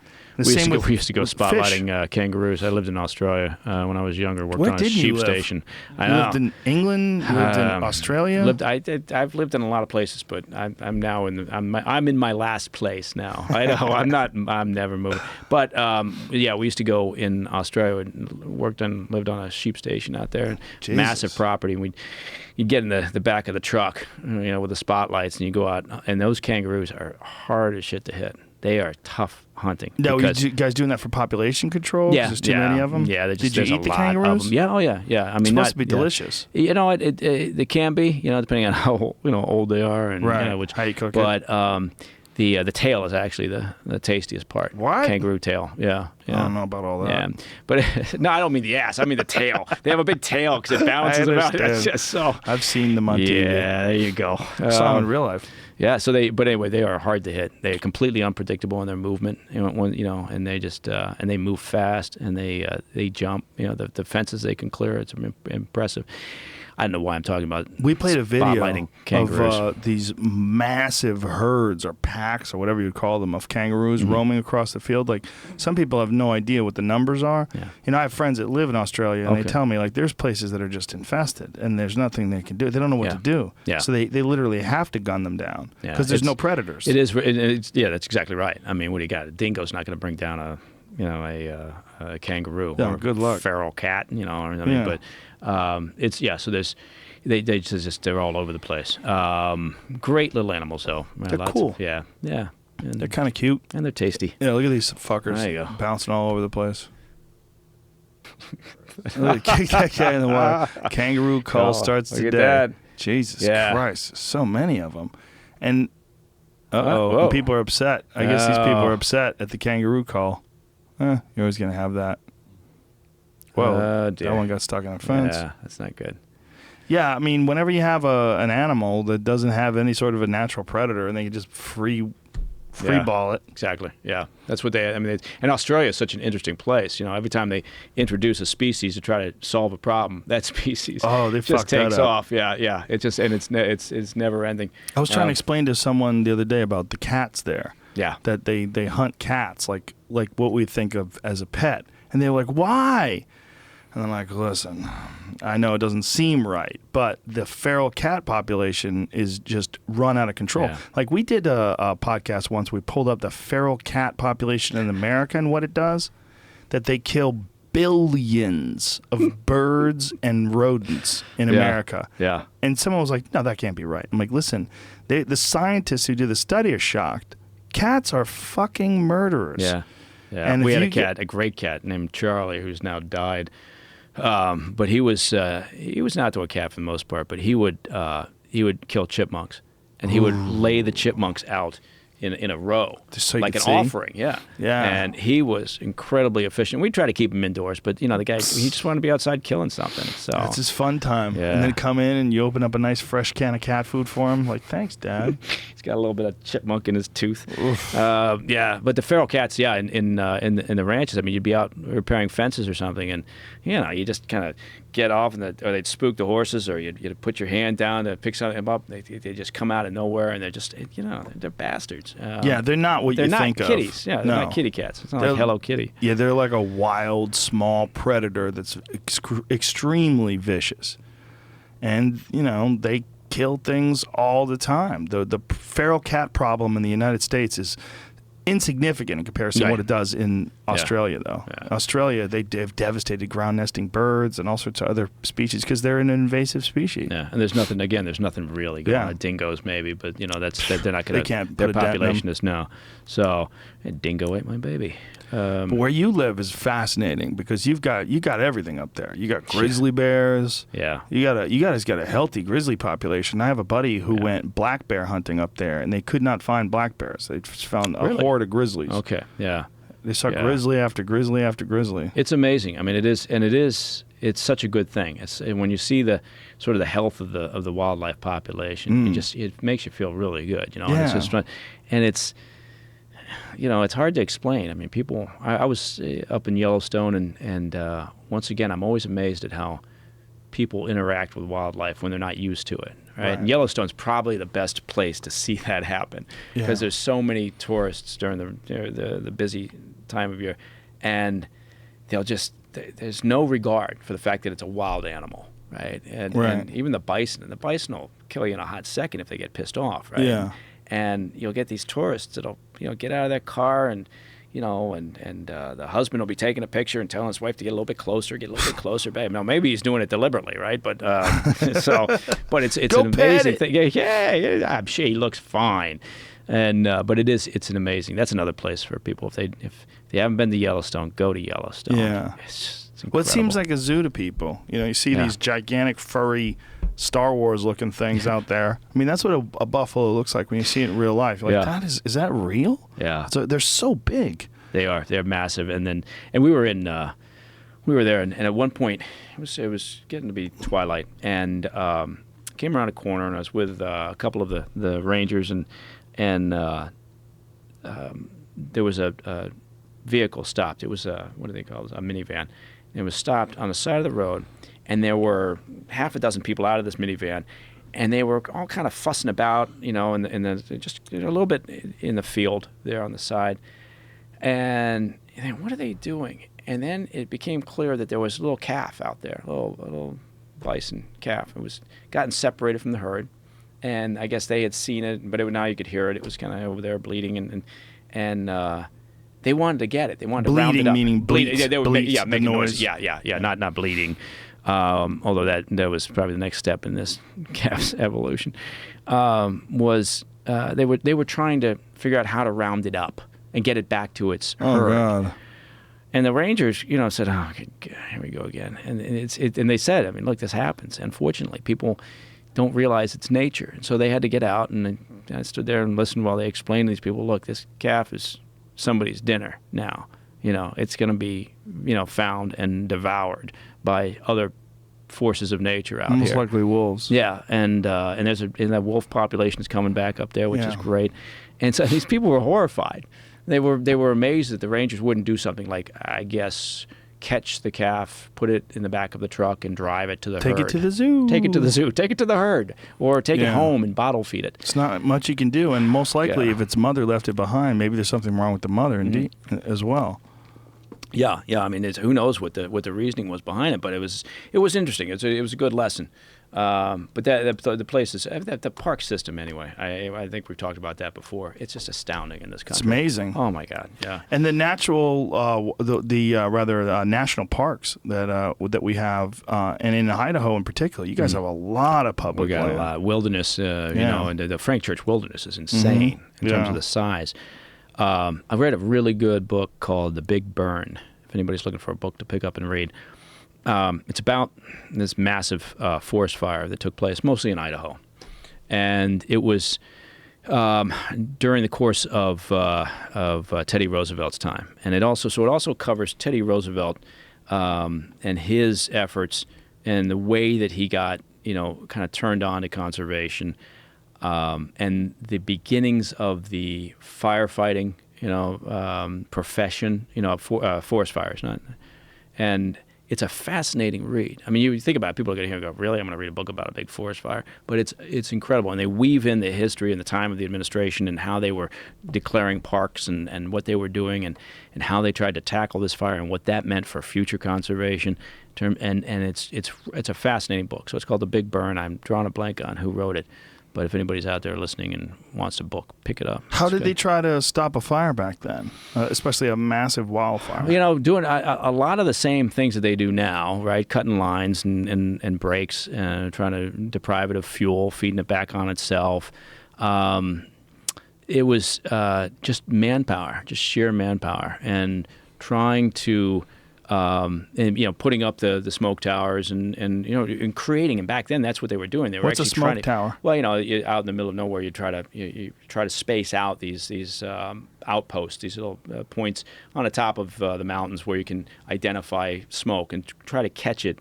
Like if you've got an electrical storm, boom, then all of a sudden you see some smoke and you realize you probably got a start of a fire. You want to get on it as quick as possible. So then nowadays you'll call in the smoke jumpers and they'll go in, and that's an insane job to try to contain it, put it out.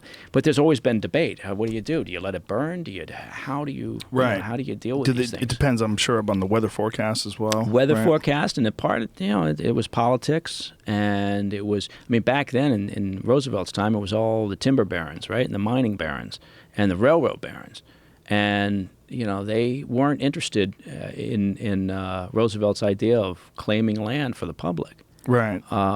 and so. It was. It's a fascinating read, and again, sort of go back to that same thing that we talked about before. How did this nation get cobbled together, and how did it end up looking the way it looked? And Roosevelt had some real vision. Oh, he really did. We're so thankful. We should be so thankful because of that vision. We have this incredible national park system and all this public land. I talked to a wildlife biologist who said that that's one of the reasons why we have all these issues with like bark beetles and all these different dead tree issues, that when we get a forest fire today, it's like so out of control because we don't allow these burns to take place, which they do naturally in nature. Right. Yeah, and that's part of it. Because you can imagine what happens if you don't do that. You develop the fuel over a long period of time. And then you get a devastating fire. Right. And also apparently the carbon from those trees burning is actually good for the ground, the soil. It is. No, it is. And the ability of the land to bounce back. Amazing. We see it in Idaho all the time. And you get up in Montana and other parts of Wyoming, you see how quickly, the environment can bounce back. And how often do you see like wolves and grizzlies and stuff like that where you are at? Wolves more than grizzlies. The grizzlies will still, they'll try to keep to themselves. But you're seeing more wolves? A ton of elk, more wolves. We got a lot everybody's got coyotes. There's coyotes everywhere. They're so resilient. They're like the cockroach of the mammal, Yeah, they're pretty incredible. I'd say if you're looking at an accessible trip. I get asked this all the time. What would you do? Where would you go? If you had like 2 weeks, to take the kids and drive them somewhere, I would just point the car towards Utah, Idaho, Montana, Wyoming, and just head up there and then just see what you can see. You got plenty of opportunity, a tremendous number of excellent parks, and show the kids something different. Right? Yeah, just let them understand these vast swaths of land that are just open wilderness. And take their electronics away, too. Yeah, give me your iPad. Yeah, oh yeah, Hide those in the trunk. God.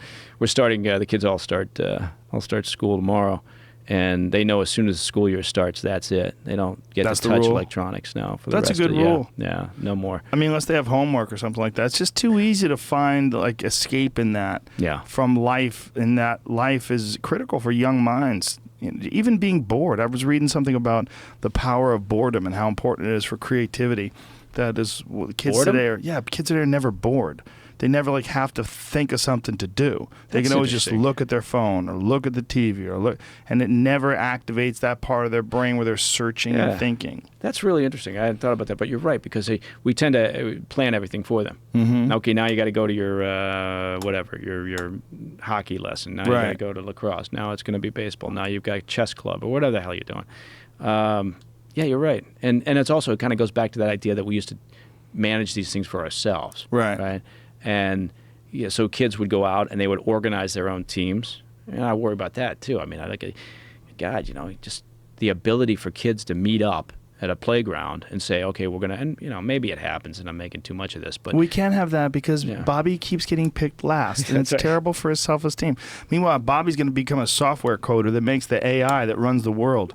that's right. That's what happens. That's right. All the chicks They are gonna get want pissed. Bobby. Yeah. Bobby gets pissed, and Bobby Yeah. becomes Mark Zuckerberg or Elon Musk. I just said chicks. Am I allowed to say chicks? I don't know. Yes, if I you can still say I can chicks. still say chicks. Okay. Just like you can still mock transracial people. Okay. You All got the like- dames, all the broads. Ooh, that's where you all get the, yeah, tricky. all the broads are gonna want Bobby, the coder. Broad's a weird one, isn't it? Because they're not really that broad. Yeah. Like, how'd that happen? And dames. We're not really private dicks from the 1930s, so I guess. Is that what a dame was? Yeah, dame was. I don't know. I think of the Maltese Falcon or something like that. That was you a know? dame, a private.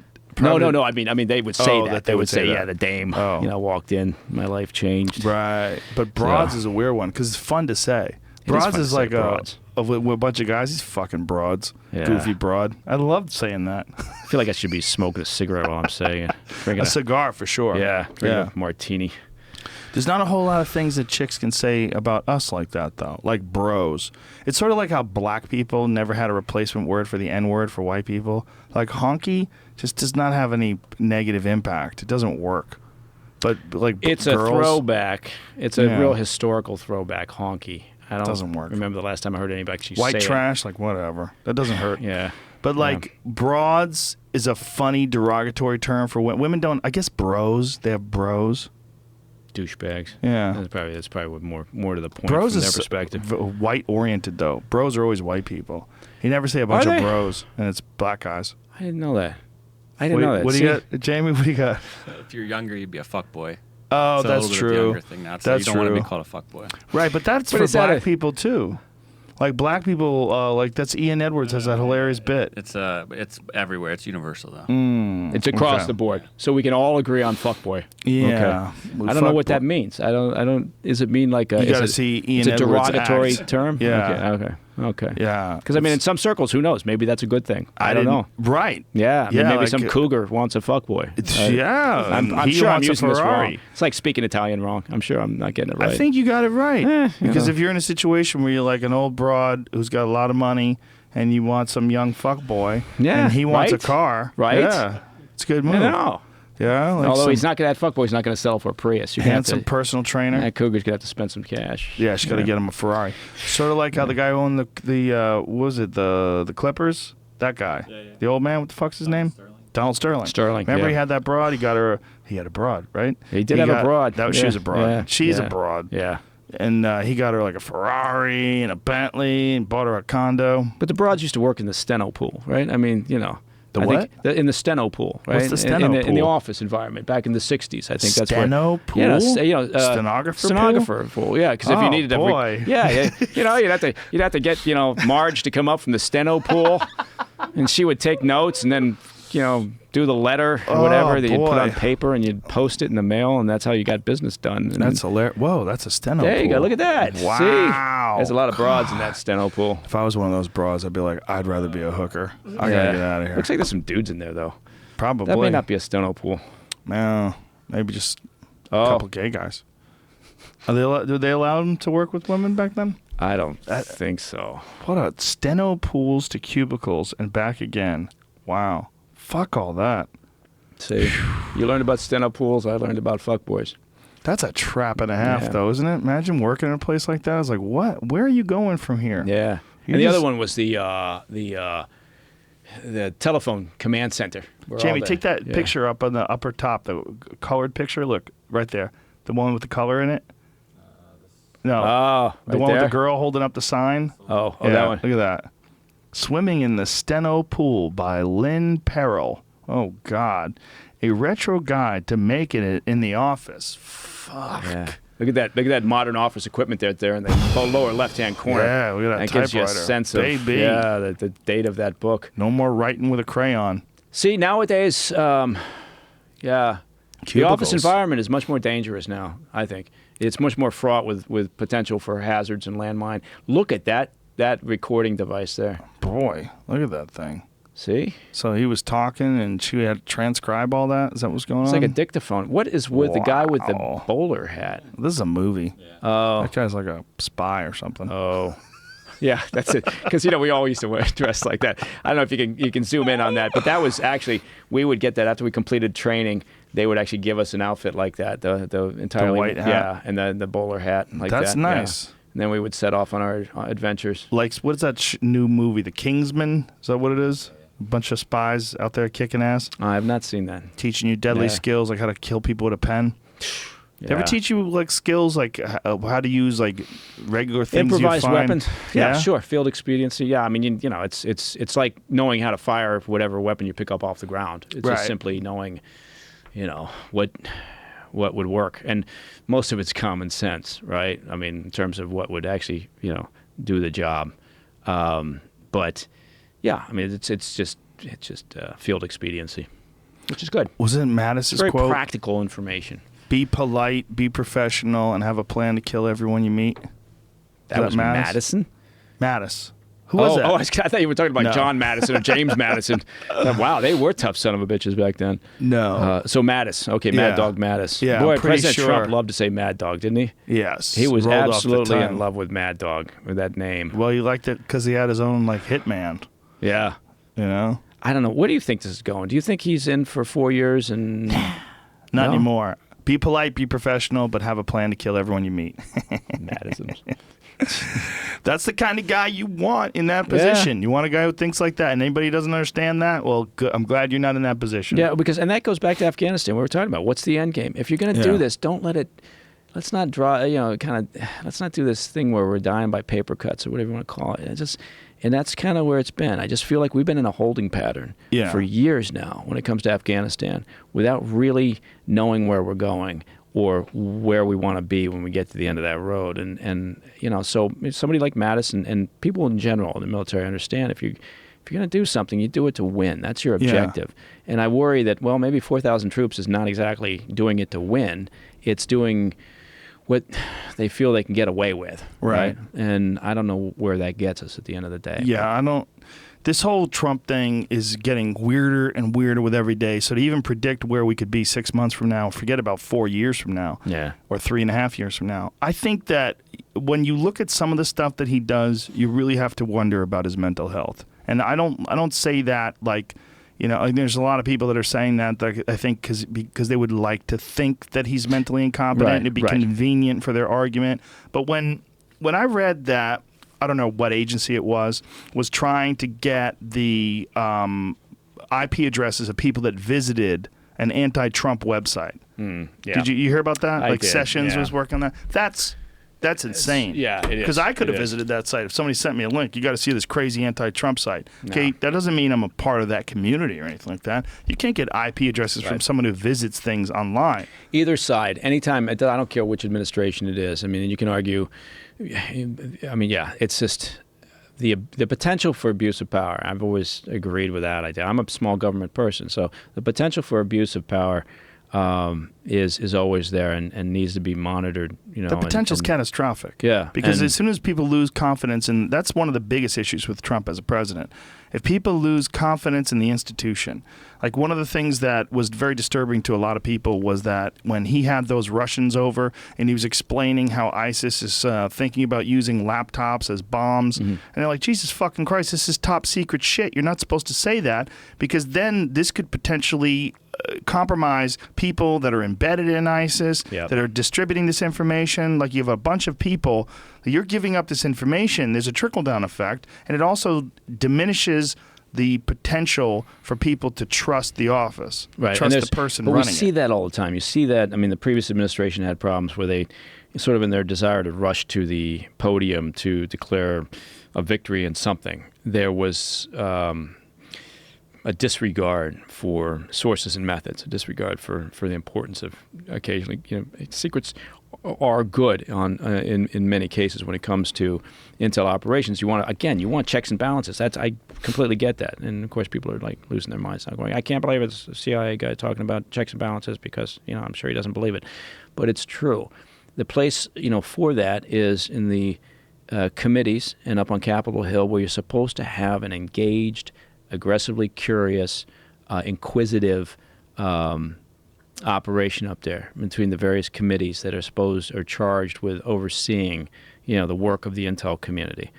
And oftentimes they do know exactly what's going on. They just play this game where they disavow any knowledge when it looks like there's political blowback.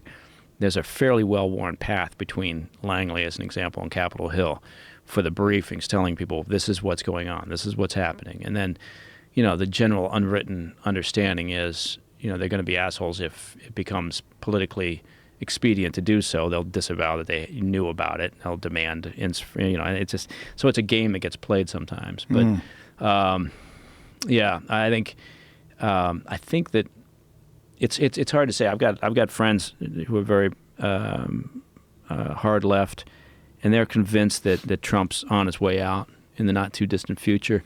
I think that's a lot of wishful thinking. Yeah. But I don't think he's going to make it 4 years. I might be wrong.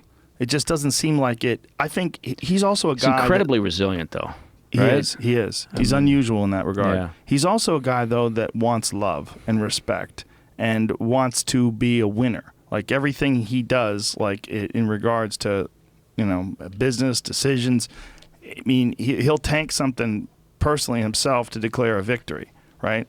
And you got to wonder whether That's or a good not point. he would put someone in position, to say like the fake news is so out to get him that what we've done is we've created a structure that's the best people for the job, and then I'm going to concentrate on business and helping them from the outside. I mean, you could escape. Right. And have some sort of escape route.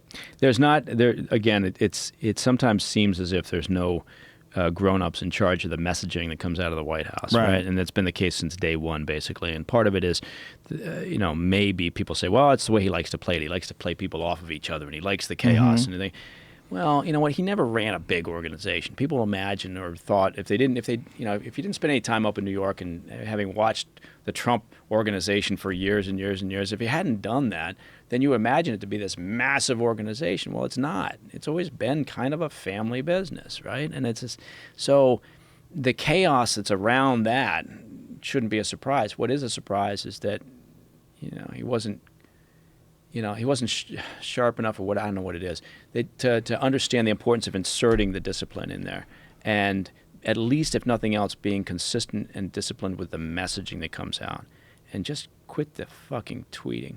Just stop the tweeting. But people say, "Oh, I love it. That's what makes him him." Well, for people, it's an entertainment. It's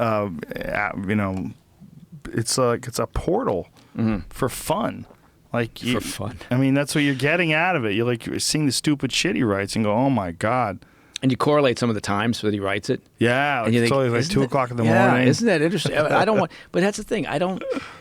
Again, I get it. I understand that people are excited to have a genuine person who's not a politician in there, and there's some benefit to shaking the system up for sure. It needs some shaking, but I don't know how much shaking's actually been done. I don't want to. I'd rather the president not spend as much time watching TV or tweeting and working to try to accomplish something major in the way of tax reform or even the healthcare problem. Good Lord, we're not even going to get that done. I think there's also a real problem from the top down when the commander-in-chief likes to personally insult people. I think when you do that, you make that kind of behavior not just acceptable, but standard.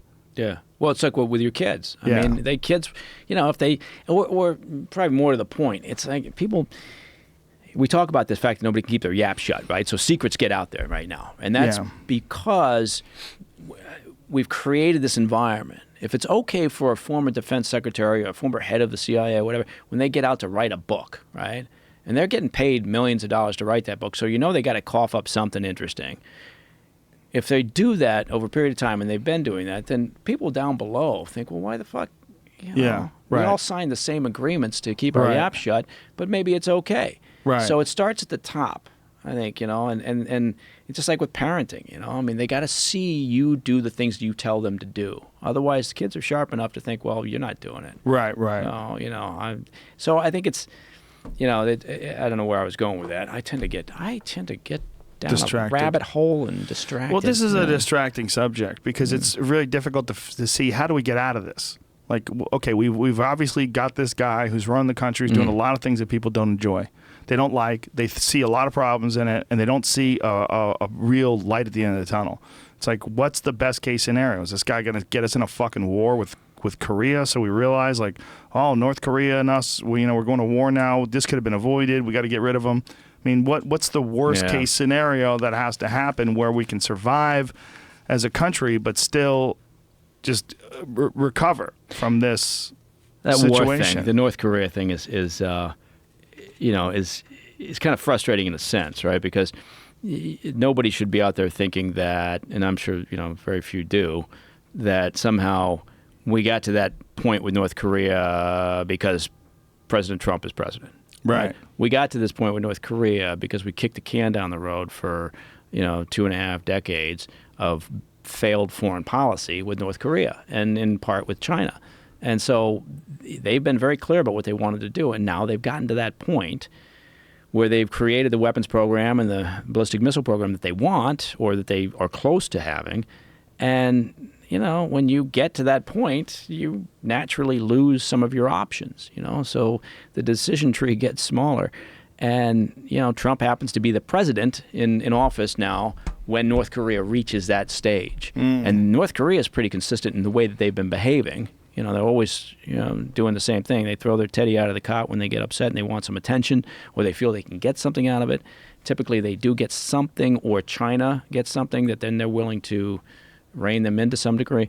And just like, Trump could well be the guy sitting in office when Iran gets to that point, because anybody who thinks Iran is not spinning the centrifuges and continuing to work on their weapons capabilities is somewhat insane. I mean, there is no John Kerry said the whole Iran deal was based on verification, and we don't have verification. We haven't gotten access still to some facilities that we would need to see. Right. We signed off, or the previous administration signed off on a study or on an assessment, basically just to get the deal done, because the Iranians insisted that investigation into their capabilities at one of their military sites come to a close. It wasn't like we suddenly got answers and we were satisfied that there was no, and we just, okay, that was part of the deal, so we'll end that investigation. But we don't have that verification. So Trump could, and my point being, Trump could just be sitting in that seat when North Korea gets where they are, when Iran possibly, because that could happen sooner rather than later. And then, then you'd like to think that the person in that position would be rational. Yes, a little more reasoned. I read an article today that's saying that him saying all that crazy shit about fire and fury like the world has ever seen might have actually been what he needed to say when you're dealing with someone like North Korea. And it was obviously an opinion piece. Right. But the argument was that when you're dealing with someone that's as fucked up as Kim Jong-un, you're probably better off having someone as crazy as Trump as president who's going to say some ridiculous shit like that. So this guy goes, all right, this guy's just as nuts as me. I mean, there could be, and frankly, those messages that those things that he said were probably more important in terms of how China received them than how North Korea received them. And honestly, 20 plus years of measured diplomatic language and restrained talk didn't really do anything. It just kicked the can down the road. So, yeah, maybe a different approach in a measured fashion. But the problem is, because of their sort of the perceived chaos, nobody has the confidence to believe that he's doing it in a disciplined, reasoned way. Right. So they don't look at it and go, yeah, he's saying that's a message he's sending. Right. They just look at it and go, he just, blasting off another tweet. Except Scott Adams. Scott Adams is the only one that believes this is some large, clever master plan. Wait a minute, Scott Adams. From Dilbert. Dilbert. Yeah. Do you know about that?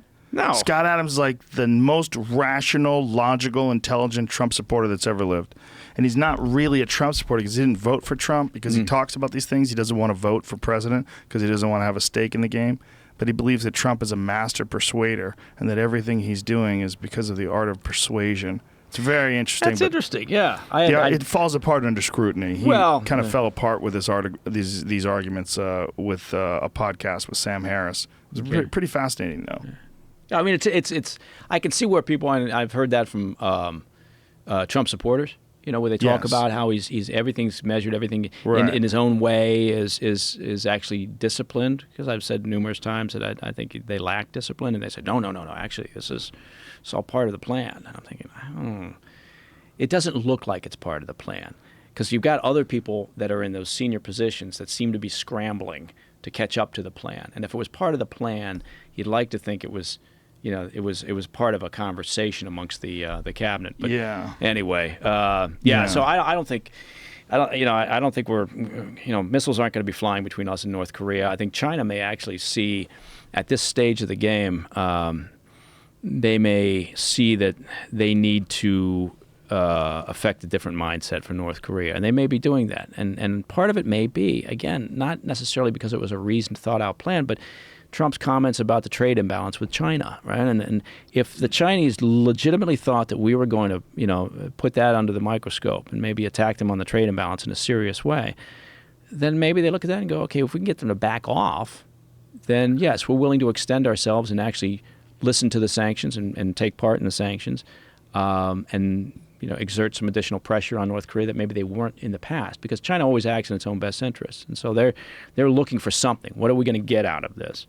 And maybe that's, anyway, in the meantime, it seems to have resolved itself to some degree, but I do worry that, once again, we're just kicking it down the road. I mean, until there's some sea change where, maybe somehow we can affect a unified, Korea with China's assistance. It's going to have to be with their assistance and blessing, obviously, or something along those lines to get actual deterrence, off the table and more of a removal of the nuclear threat. We're just going to be doing the same conversation in another couple of years when they rattle the cage again, and we have to figure out how to resolve it. And the further you go down the road and the better their capabilities get, the fewer options you have. So, well, Mike, I'm sufficiently depressed. Thank you very much. That's my job. Let's meet up again in 6 months if the shit hits the fan and see how it's going. No, it's always fun talking to you, man. I appreciate it. I appreciate your insight. I went off on a tangent there. We both did. But that's part of the program. Cool, man. Thank you, brother. Appreciate it. Thank you. All right, folks. We'll see you soon. Bye. Sorry about that.